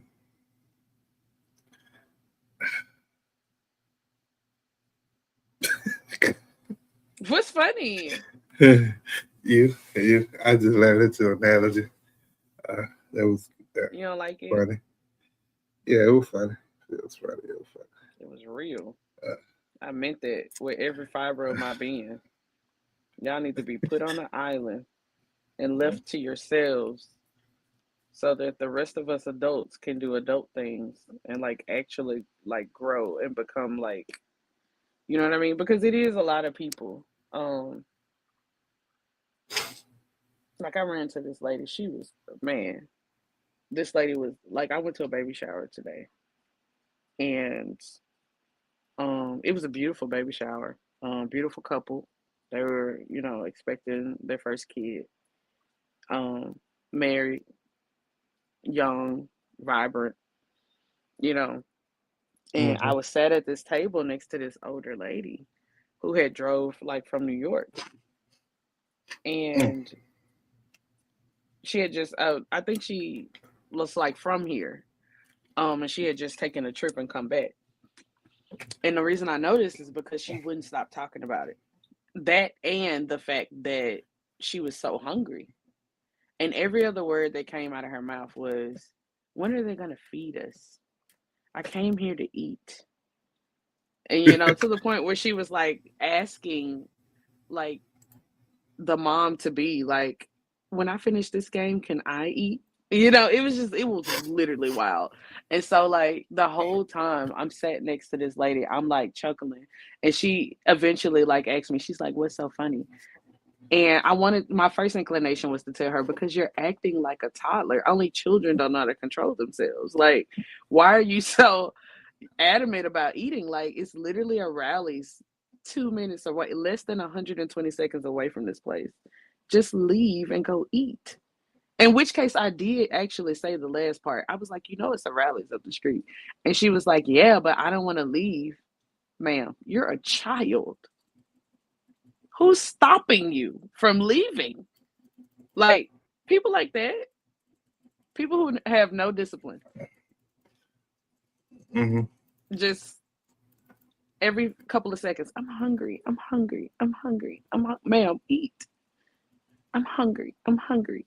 Okay, you need a flight one way to this island that I'm talking about. Sat in the cubicle, so that you can learn like adult things. Like, that's not how you deal with things as an adult. Like, if you're hungry, either don't like tell everybody constantly, Yeah. or eat. Or, yeah. So Am I do being you ridiculous? believe? Nah, you don't think you're being ridiculous. So to not to what you said. I mean, this just me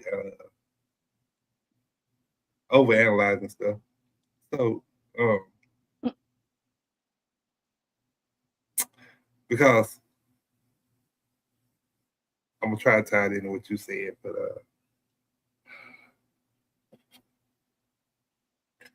are we at a point to where people are too sensitive now, or have people always been this insensitive before? Tell me what you think, because I got a lot to say about this. So you go first. Um,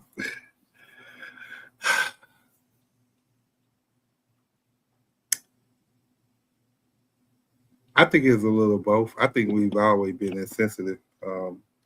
I just think it was hidden better earlier on in life. But I definitely think we've gotten to a point to where it's definitely too sensitive now. Because now you almost can't say a whole bunch of stuff to people or in general. If you pay attention to society, they making sure you can't say certain words verbally now. You got to um, be careful how you use them, how you say them, who you say them around, where you say them at. Like, so I definitely think as a society, we've definitely um, embarked into a very sensitive space uh, because we've been put on an island now to where you have to be very careful on what and how you say it. And just like on YouTube right now, it's certain words you can't say on YouTube that would trigger people or would trigger the algorithm. I put it that way. You know what I'm saying? So I think we definitely got too sensitive as a society. Um, and I think that has led to the society that we see now, because you put so many rules in place to where it hinders a lot of things. Um, yeah, yeah. So what you think? So what was the question? Are people too sensitive now, or are they just what? Or were we too insensitive before? Hmm.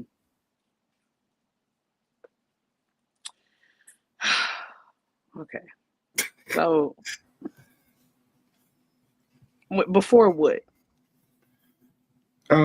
Just society before.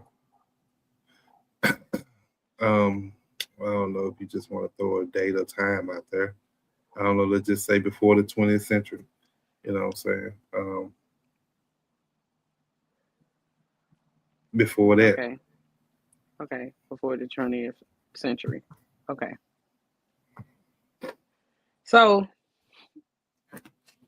now, if you're talking about before the 20th century, like I feel like that kitchen was run by one grandma, not a soft grandma. I mean, we talking about Grandma Iron Hands McCulley, right?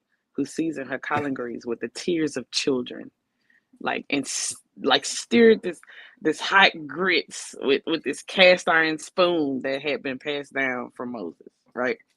Stay with me.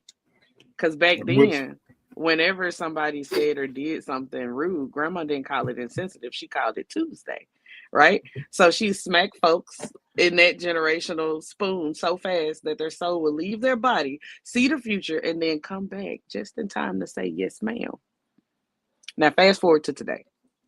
That same Mhm. kitchen still exists, but Grandma Iron Hands done retired. And now the kitchen is run by Baby Chef Little Oat Milk. That's what we're gonna call it. Baby Chef Little Oat Milk, right? Who believes every vegetable has feelings and whispers affirmations to the carrots before making a salad. And now everybody's walking around in this padded oven mitts that they never burned anybody's emotions. And you can't even boil water without somebody going, excuse me, that steam felt aggressive. So what I'm really saying to answer your question, like, and the question was like, are people too sensitive now, or were they just too sensitive, insensitive before? So I feel like society used to think that emotional burns were just part of the recipe. If your feelings got hurt, then grandma told you to put some butter on it and to keep it stirring. Now we swung to the opposite extreme, where if someone even looks like they're preheating judgment, alarms go off like the smoke alarm detector just met the Holy Ghost. You feel what I'm saying? So neither Yeah. kitchen was perfect, but one gave you burn scars and the other gave you panic attacks over pasta water. So what I'm saying is the moral of the story is it's not really that people are too sensitive. Is that society finally realized, hey, maybe that cast iron skillet spoon shouldn't have been used on other people's self esteem. But at the same time, they're saying, like, maybe not every sprinkle of pepper is a personal attack. And now we're all just trying to cook in the middle with enough honesty to season the truth, but enough kindness not to saute each other's souls. That's how I feel. I know that's a lot. Nah, you good. You good. You good. Okay. If you missed it, what I'm saying is we weren't built differently back then. We're just getting hit with that emotional cast iron spoon so often that we didn't even realize feelings were supposed to come with like protective coatings. And so now folks grew up in Baby Chef Little Oat Milk's kitchen and they think paprika counts as persecution. So I feel like we're adjusting, we're learning, and somewhere in between grandma and little oat milk, the sensitive chef, that we're gonna find a recipe that don't burn nobody. Do you get what I'm saying? Yeah, but Are you sure? Because that was a lot. but yeah, I get what you're saying, but I don't know if we will find a recipe that don't burn somebody because Why? Because either way you, everybody is so sensitive. yeah, that's that too. Because but either way you push it, I think it affects somebody a little bit more than the other. And that might be true. It's just like right now it's a mixed pot. Yeah, Or it's the extreme of what it used to be. Like before, people could like walk into a wall and it don't phase them. You could literally hear the sound of iron clashing when somebody walked their shoulder hit a wall, right? It no effect. But now, like people walk into a wall, walking through a door frame and bump their shoulder and they have to be hospitalized for 50 days, you know. So there's definitely like an extreme difference in the mentality and like people's um temperament.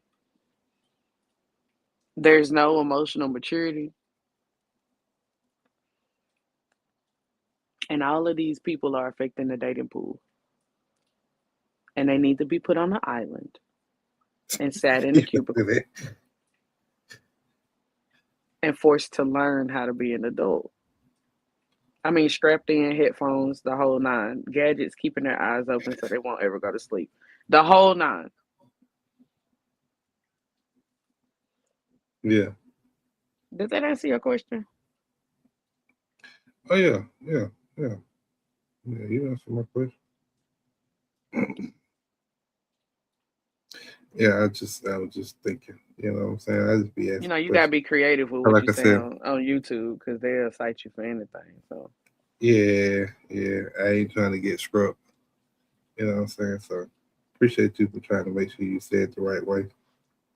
Appreciate you for that. Uh, so let me see. do you Like feel I said, we like just it's just you're go ahead. sensitive? Um, I'm saying like as a person in society, do you feel like you're more sensitive to the things around you than say like your parents were? yeah, but only because I have to be. Because society has changed so much, or Yeah, I feel like this. or how we act in society, or how we are able to act in society has changed so much. Put it that way. Yeah, So because like I feel like when I was coming up, my generation got so desensitized so quickly.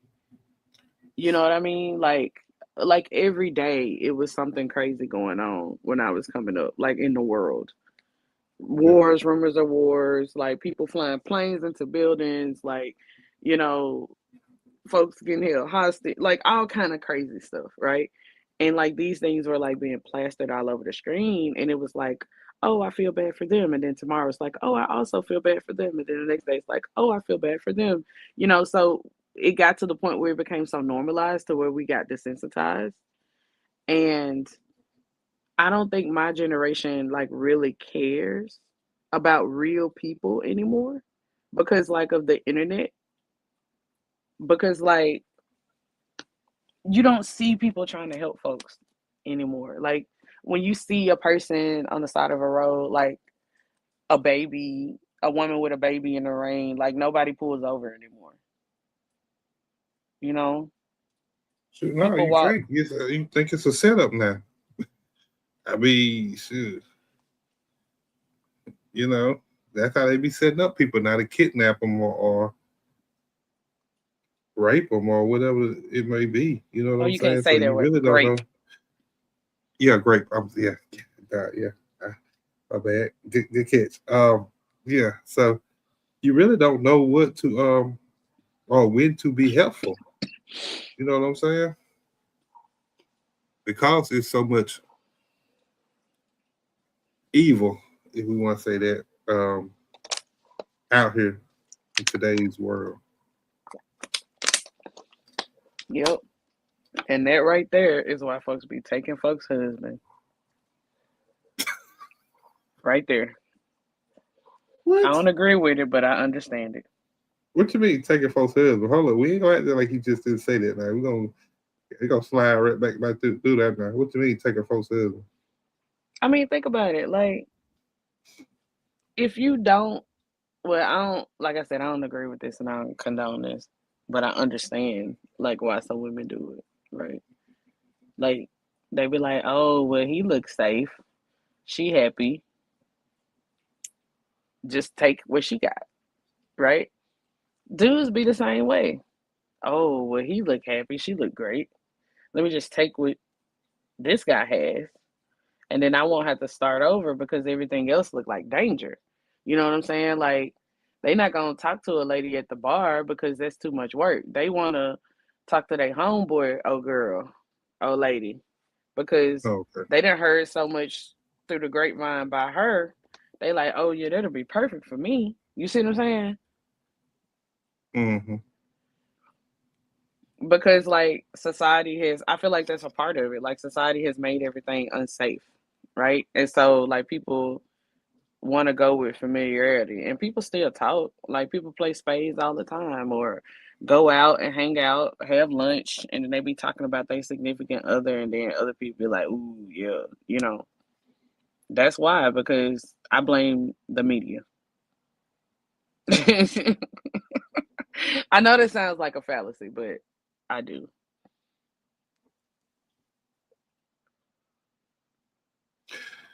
Is it really a fallacy? Is it? I mean, you know what I'm saying? Like, And to me, it don't even seem like it the way stuff is happening. It seems like a right. setup.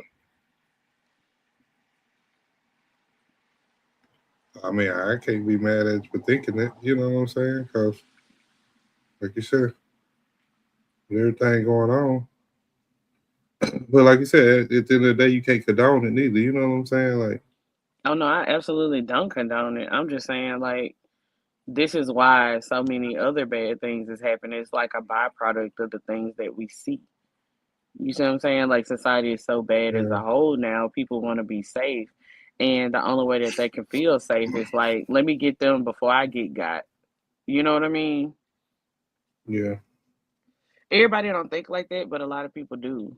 And those people need to be put on an island there we go. It was an island, and sat in a cubicle, yeah. restrained Yeah, until they learn how to be adults. till they learn. Yeah. Graduation and everything. God, show me the paperwork That you done graduated. You done that you made it didn't through this graduate. 12-step program. Yeah, that you didn't came off the island. Yeah. And we just call them the island dwellers. Oh yeah, I used to be an ex-island dweller. That's how you know they had problems in the past, you know.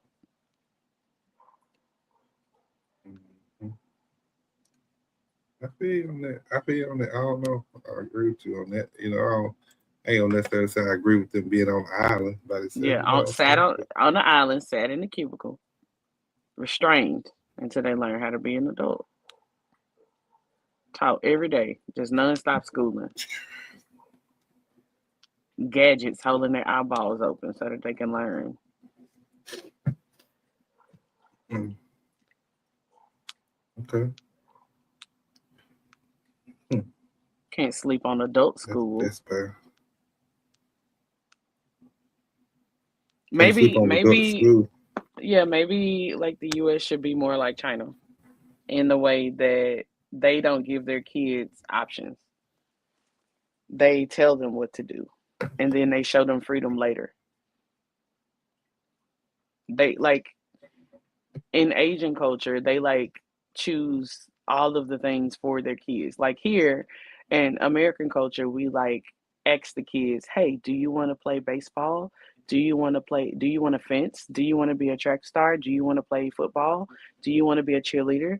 But over there, they're like, you're going to study to be a lawyer. You're going to study to be a doctor. You're going to study to, you know, and granted that like both ways have like pros and cons to it. But I feel like it makes better adults when you kind of like put the expectation there first, because children tend to rise to the expectation and they wind up being better adults.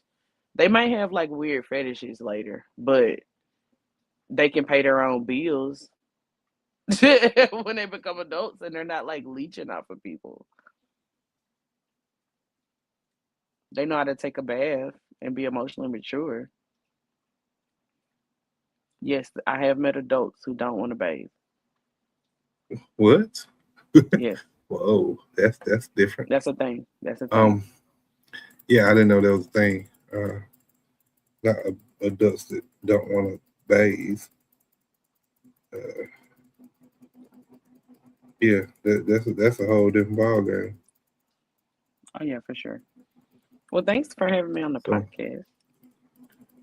where you going? Where you going? To sleep. You gotta go. You gotta go. I understand. Yeah, I was just trying to catch a vibe tonight, see if anybody was gonna tap in, anybody gonna jump on, you know what I'm saying? I was just popping out. It's kickback Sunday, so you see what I'm saying? So, just whatever anybody want to talk about, we was gonna talk about it.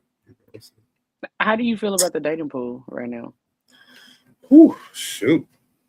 The dating pool right now is scary. What It's make you say scary. that? Because there's so many factors into it. Because for a man and a woman, you almost got to be you got to be extra careful. Because just be honest, we have these sex changes going on now, so we have to be extra cautious with that. And then you got to determine now. The dating pool now is different from what it used to be. So now you gotta date somebody and you gotta figure out what dynamic that they're coming into or that they're being accustomed to. You know what I'm saying? Because some dynamics are men handle a lot of stuff at first. Men pay on the date, men pick me up, men bring me flowers. Some of these women, they done switch the bucket now. Some of these women pay on first dates. Mm, Some of them I was bring finna say flowers. Some of them pick them up, and then some of them now you got to go half and half. I don't hear people say, "Oh, if I'm just freshly dating somebody, then we splitting the bill the first few times to see if we even want to still see each other." You know what I'm saying? You pay for your meal, I pay for mine, till we know that we actually want to make this work or explore it further. You know what I'm saying? So the dating pool is scary, um, and I feel like a lot of them out there now is playing a lot of games, back and forth games with people in relationships and exes, because they are scared to move on because they've been in this particular relationship for so long or in this routine with this particular person for so long, and they tend to just get out here, play for a minute, and then go right back to their ex. is that what you do? You know what I'm saying? Nah, that ain't what I do. What do Um, you do? I date with a purpose. So What if I'm purpose? dating, my purpose is I'm dating for a wife. Like I don't just date just to be dating. Because if I just Understood. want date to date, I can just be single and just to be dating to have fun. But no, I mean I date for a wife. 'Cause, I mean I'm from the South, you know what I'm saying? So I got that. I'm really big on family, you know. So that's I'm that's my. saying, but with the mindset that you be saying, like, what woman? You okay? You need some water? You need some milk? Yeah, go rock out. Go ahead. Okay. And hit Are that you like button, okay? please. Hit that like button. Hit that like button while we're in the building. Or please hit the like button on your way out of the building. Please hit that like button. Um, subscribe to the channel. Drop a comment. Uh, share the live with somebody that you know. So that they may share with somebody they know. They may share with somebody they know. Let's run it up. You know what I'm saying? We on our way to 50 subs. Appreciate everybody for what they've done. So far, we at 45 right now. We on our way. Appreciate it. We're gonna keep trying to run this thing up. All right, back to what you're saying, man. I'm sorry. Okay. Oh, and the link is pinned in the chat. If you want to come up, the link is pinned. Okay. Yeah, link pinned in the chat. Link is pinned in the chat. If you want to come up, you can come up. We can rock out. It is what it is. Let's go. Kickback Sunday. That what you were saying? With my mindset on how I talk. What you say? I mean, you just sounded so upset when I said that. So I don't know if I want to continue. Nah. I say You just let out like this grave exacerbation. Like it was the worst question in the world. Like no, no, not. I mean, and I ain't gonna sit here and act like one thing about me. I'm not gonna sit here and act like I have the greatest or the best mindset on every situation that comes to dealing with a man in a relationship. Nah. But I'm glad you understand that. Yeah. I ain't sitting there like that. But I do try to be a good man. I do try to be as thoughtful as kind. What genuine, constitutes a good man to loving. you? I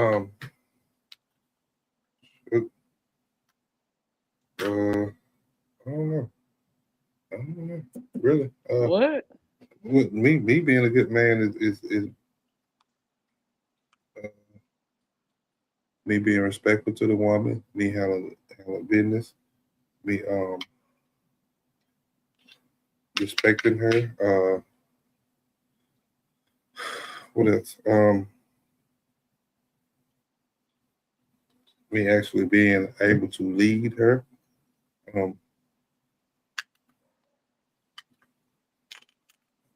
Being able to protect her and keep her.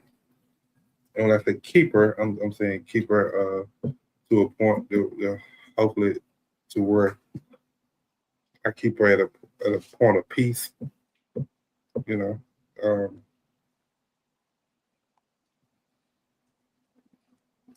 just being able to provide and protect for her and lead her in a direction that's this God sent, you know. So yeah, that's what I think out the top of my head.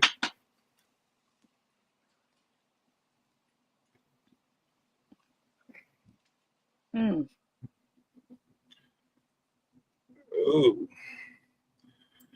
I am Aries.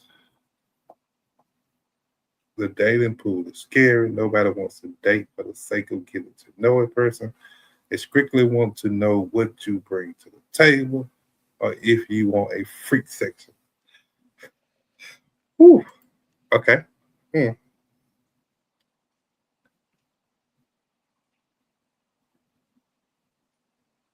Great point. I am Aries. Great point. I truly agree with you on that.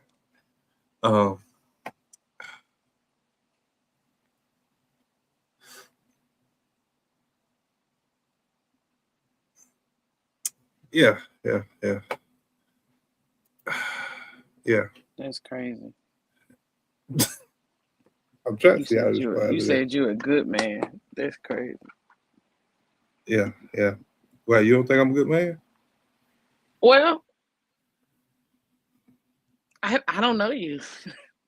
Oh, well, I'm just saying because you kept hopping on that, so I was just trying to make sure. Cause you sound like there was a you problem keep talking. for me saying I'm a good man. So okay, hear me out. Let me cook. Wow. Me. Okay. Ooh, don't what you cooking? Now. What you cooking? So the way you be talking about the lady that you with, it sounds like she a woman of purpose. And for you to say that you a good man, it just, I don't know if I should say my opinion out loud. Hey, say what you want to say. Hey, we don't judge over here. Everybody where they leave their feelings at the door when the shop is open. This wouldn't be my opinion, but I It would say wouldn't a be? good man without spiritual depth. Nope. I feel like he still Okay, can destroy a cowed woman. Like a mm, kind man who lacks revelation can still mislead you as a woman. that's true. And a supportive man who lacks spiritual maturity can still hold your destiny hostage. A respectful man who has no spiritual backbone can still become the doorway to warfare, because when we're talking about marriage, it's not just two bodies becoming one, it's two spirits becoming one, it's two callings intertwining, it's two destinies merging, it's two altars joining. So Mm, I don't feel like a okay, I agree. woman, like, you don't just marry his personality, you marry his prayer life. You know, as a woman, you marry his spiritual history, you marry his conviction, his strongholds, his discipline, his weakness, his family altars, his demons, his silence, his inability to carry you spiritually. And so a lot of times, like, you could be a good man and still be spiritually blind. You could be a good man and still unable to defend your home from warfare. You could be a good man and still unequipped as a husband.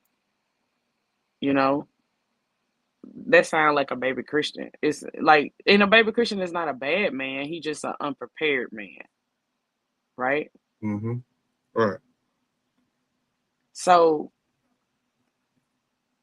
if you're talking to a woman with calling can't marry a good man. She got to marry a growing man, because a good man can love your personality but mishandle your purpose. A good man can adore you emotionally but mislead you spiritually. A good man can enjoy you physically but weaken you mentally. A good man can affirm you privately but expose your battles publicly. Like, she would need more than goodness. She would need alignment. She would, I don't know. It's just, I don't know. I didn't see women marry good men and later on those same men become burdens. Not because they're evil, but because they never matured spiritually. They became husbands without ever becoming disciples, you know? And they became these fathers without ever becoming spiritual leaders. And they became providers without ever becoming protectors. And they became partners Mm, without ever becoming priests of the home. Because the Bible say, the man is the head of a household, it's the priest of the home, right? right. So now the woman is raising the children and running the home and handling the welfare and covering the husband and carrying the emotions and praying until she's drained because she married a boy with a beard. And the Bible don't call a purpose woman to do that. It quite literally tells you to run away from men who are like that. Like, that's why I say, like, be equally yoked, right? Mm-hmm. You know, that's, I mean, I don't know. I have a lot of thoughts on that, but I see. I wish you the best. Do you? Okay. Okay. Men are not being men, at least in my experience. I keep running into little boys who just want to play. Right. And that's all they want to do. They think it's a playground. They think, this is fun time. Like, I'm out here, woo doo woo doo woo. They playing in their 20s, they playing in their 30s, they playing in their 40s, they playing in their 50s. And then now when they in the wheelchair and they got diabetes and they got gout in their big toe and they got hypertension and they on dialysis in their 60s and 70s. Now they're like, all right, I'm ready to settle down and be married. It's like, no, sir, you don't want a wife, sir. You want a caregiver, because you're so unhealthy now because you need to take care of yourself during your so-called bachelor years, because you was out here catching all the STDs and eating all the hamburgers and never washing your clothes. You know what I'm saying? Mm. Like, He you're said, a "Never watch your child with clothes." money. Yes. Like, what? I've been running across dudes with, they don't even have BO. It be the clothes they wearing, because they wore that 3 days in a row.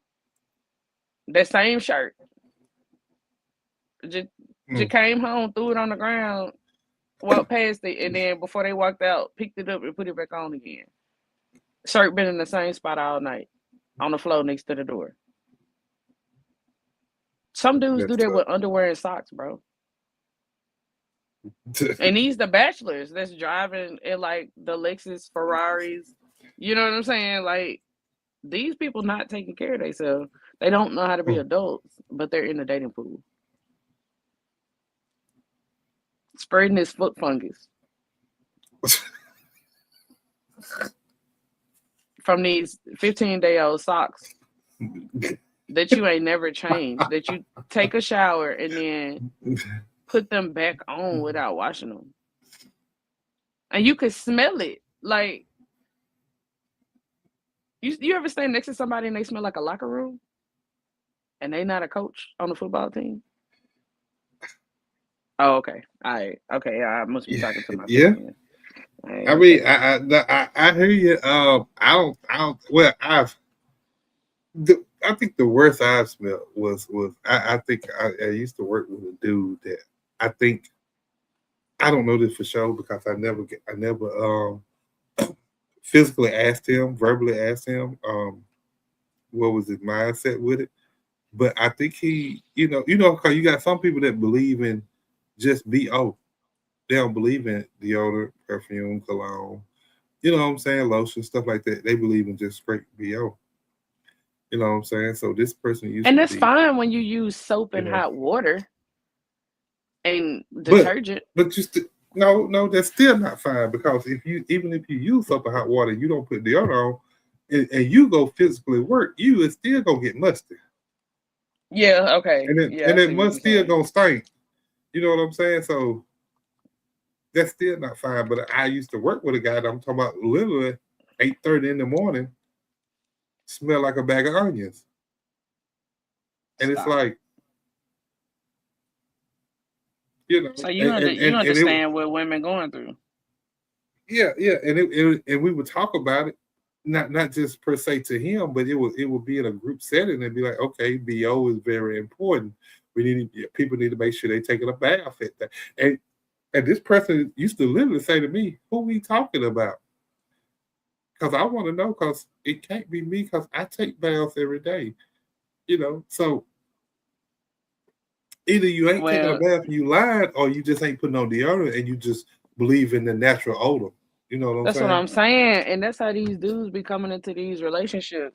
Quite literally, that's the greatest metaphor. Like, dudes be coming into this relationship like, oh, I took a bath, but I ain't putting no deodorant on. And I ain't saying, like, I'm saying metaphorically, that's how unkept they be. Like, spiritually. Oh, yeah, I woke up this morning, but I ain't read the Bible. That's just like taking a bath every day and not putting on deodorant. It's like, who protecting you, dude?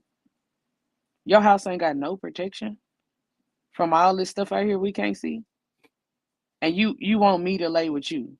You want to be in a relationship with you. You want me to intertwine the life that I have built, protecting myself from all this bad stuff from happening. And you want me to just throw it away just like that? It's equivalent to like, you got an STD and I know you got a life-changing STD that could kill me within months. And you want me to sleep with you? It's the same thing. That's how these people be. They be like, yeah, I do. I want you to sleep with me. It's okay. I got HIV, but it's okay. You can sleep with me. Raw dog it. And it's like, what? Are you daft? Why would I knowingly agree to that? Why would I agree to that at all? Even if I didn't know. You know what I'm saying? Like, yeah, bro, I'm telling you, that's how they be coming out. All these people need to be put on an island, sat in a cubicle, and forced to learn how to become an adult. Because none of this stuff makes sense.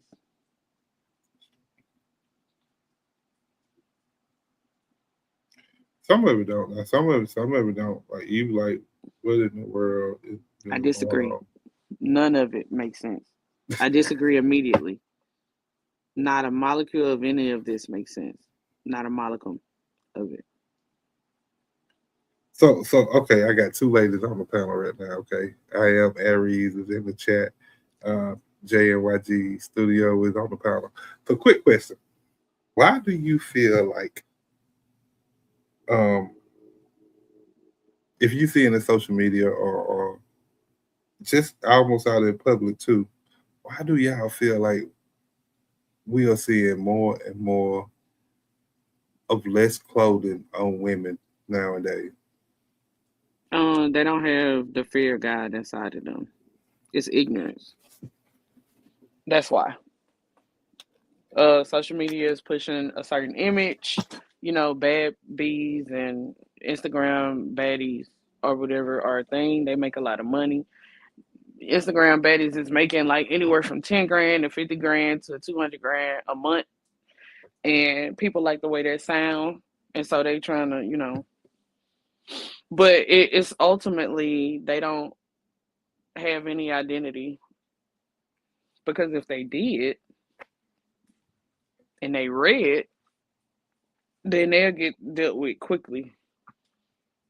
Because the Bible tells us how a man should look, how a man should dress, and the Bible tells us how a woman should look and how a woman should dress.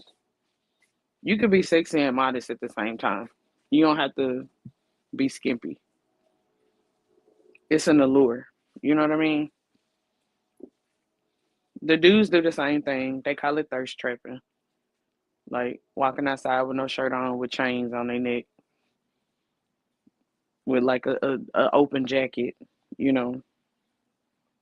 showing off their little 6-pack, wearing these little what do they call them, like gray jogger pants.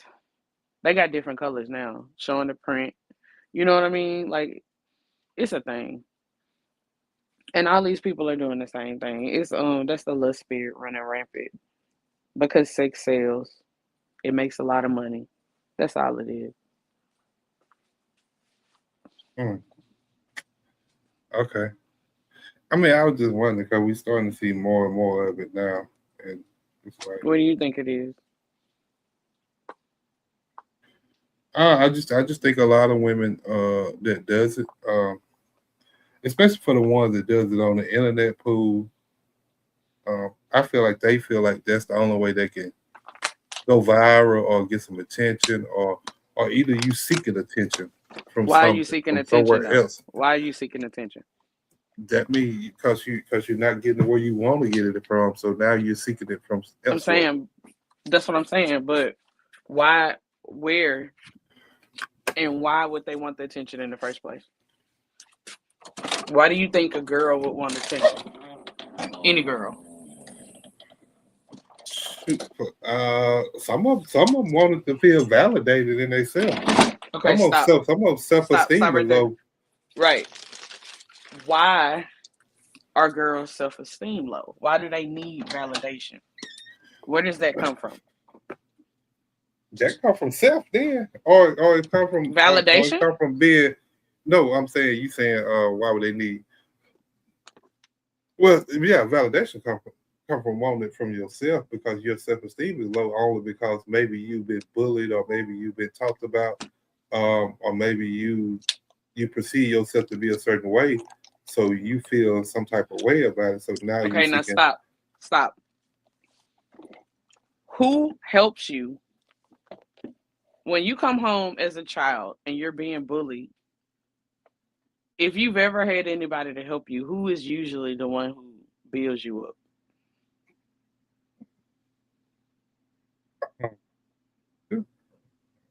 I mean, back in my day, it wasn't considered bullying, so I don't Okay, know. so I've when never somebody had to hurts deal your with it, feelings honestly. as a child, when somebody hurts your feelings as Yeah. a child, and you come home and you tell somebody, I never told anybody,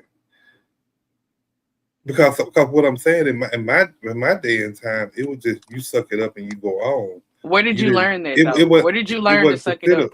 So if nobody told you that, bullying. where did you learn to suck it up at? Where did you learn it? I learned that at home from my parents. Okay, There we go. So what we just learned is that whether if a child comes home, they feel like their feelings hurt, they either talk about it or they don't. In either case, they learn how to deal with these problems where? At home. Whether it be from your parents or whoever raised you or whatever. They learn these things, right? So could we safely assume that the home of where a child is raised, in which a child, the environment in which a child is raised, is why people grow up to be adults who do these type of things? Can we safely assume that? I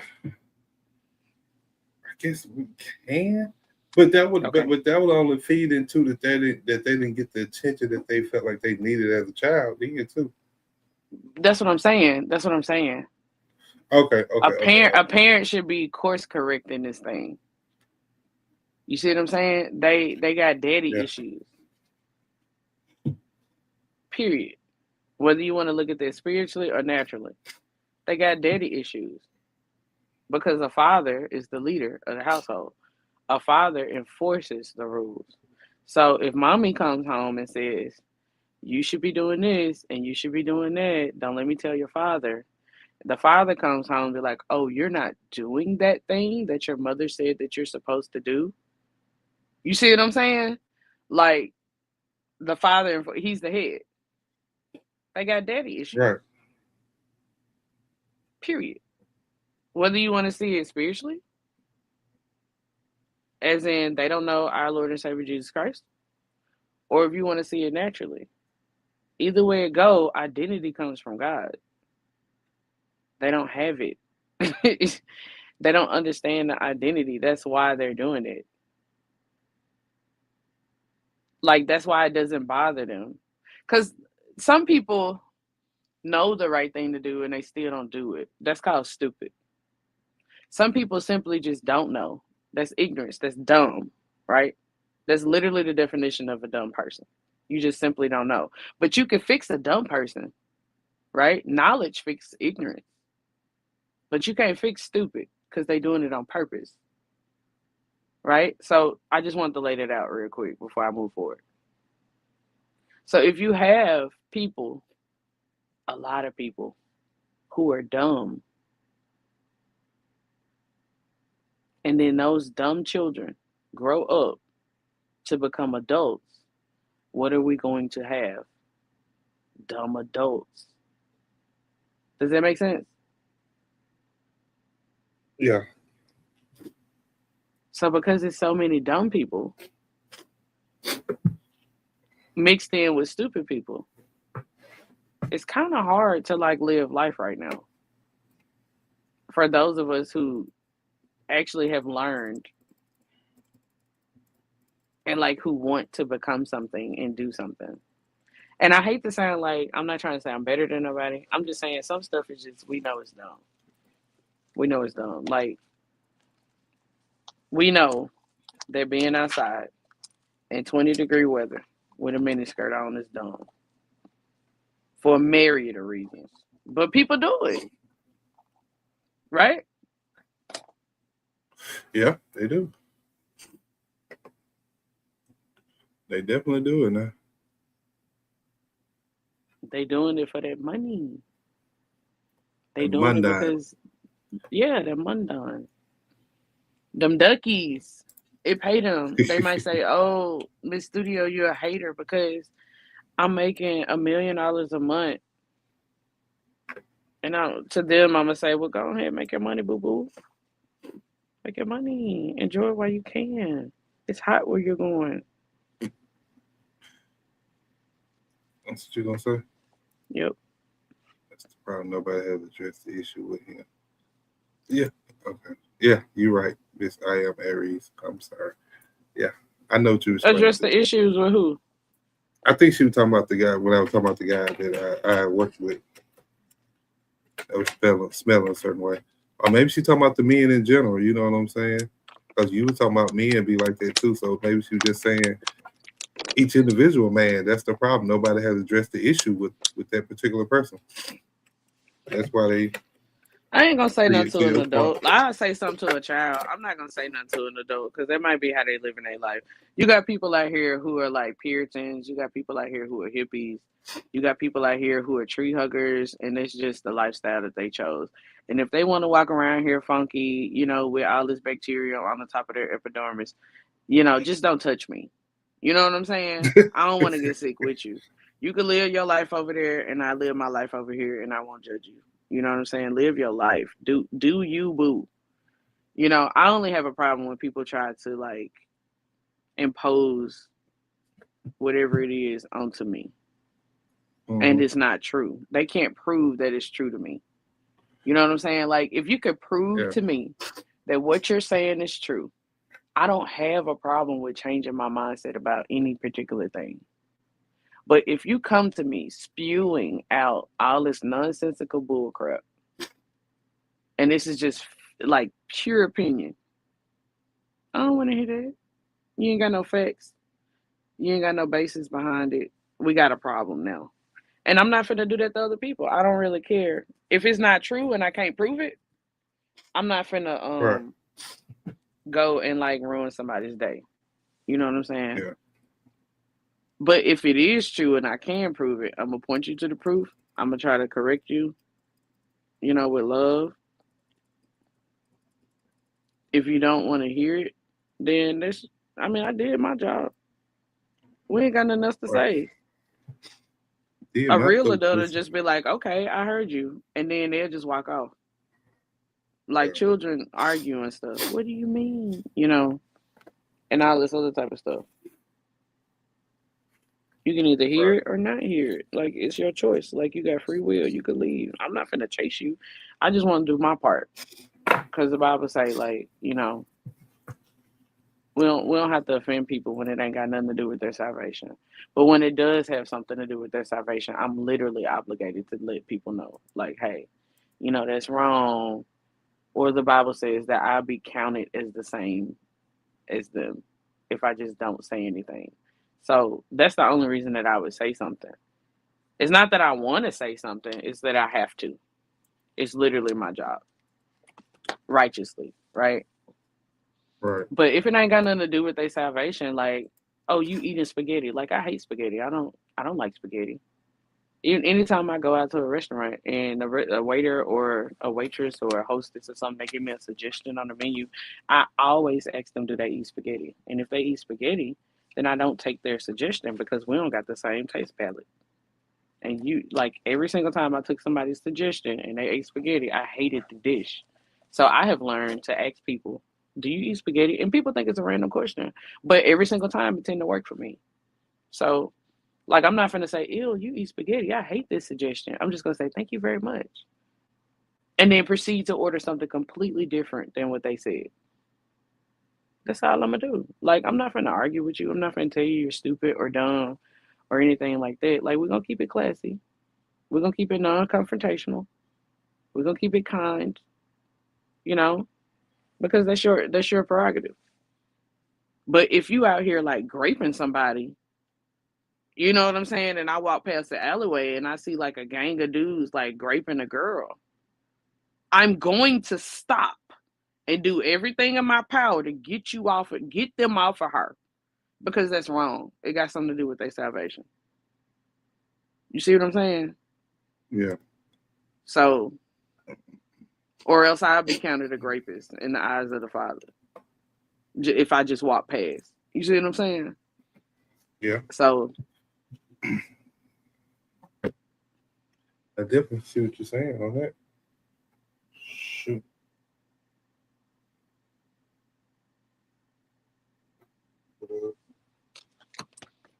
Well, yeah. So, hey, that's tough. Man.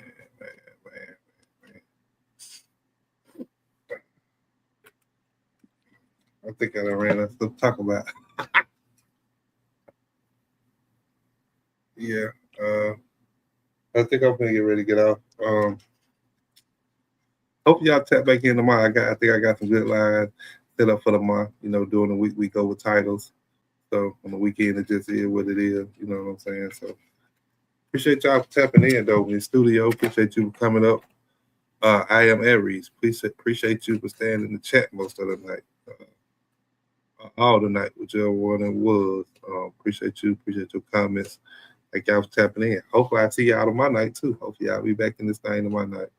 I think I got some good titles coming that'll generate good opinions, good conversation, good dialogue. You know what I'm saying? So the studio, you got anything else you want to say before we get up out of here? To the people? Yes. Yes, I do actually. Rock out. So all right, I'm hopping off, y'all, and y'all be blessed, be safe, and don't let nobody hit you with the cast iron spoon energy tonight. Y'all keep growing, keep laughing, and keep being kind to people, because this world actually need it. All right, love y'all. Bye. Appreciate her for that. So, like I said, we can get up out of here. This will Kickback Sunday. This is what we're gonna try to. I try to change the name on Sunday. It's what it's gonna be from now on. I think for a little while anyway. Kickback Sunday, where we just come and try to catch a good vibe and try to chill and laugh, and just kind of enjoy each other. Because everybody brings something different to the table. You feel me? So that's the whole point in the sector that I'm trying to build. Is just let people come be who they are and just have fun in being who you are. So like I always say before we get up out of here, you got somebody you love, go tell them, go see them, go talk to them, go spend time with them, because what someone is going through today, it can very well be you tomorrow. Please hit that like button on the way out. Please hit that share button on the way out. Tell a friend to tell a friend. Hey, tap in. You know what I'm saying? Mississippi sector. We're going to try to run this up. A road to 50 subs. That's where we at. That's where we going. So, hey, with that, appreciate y'all. Talk of Greasy. Hey, we out. Y'all be blessed. Stay up. Come back now. You hear me? Come back.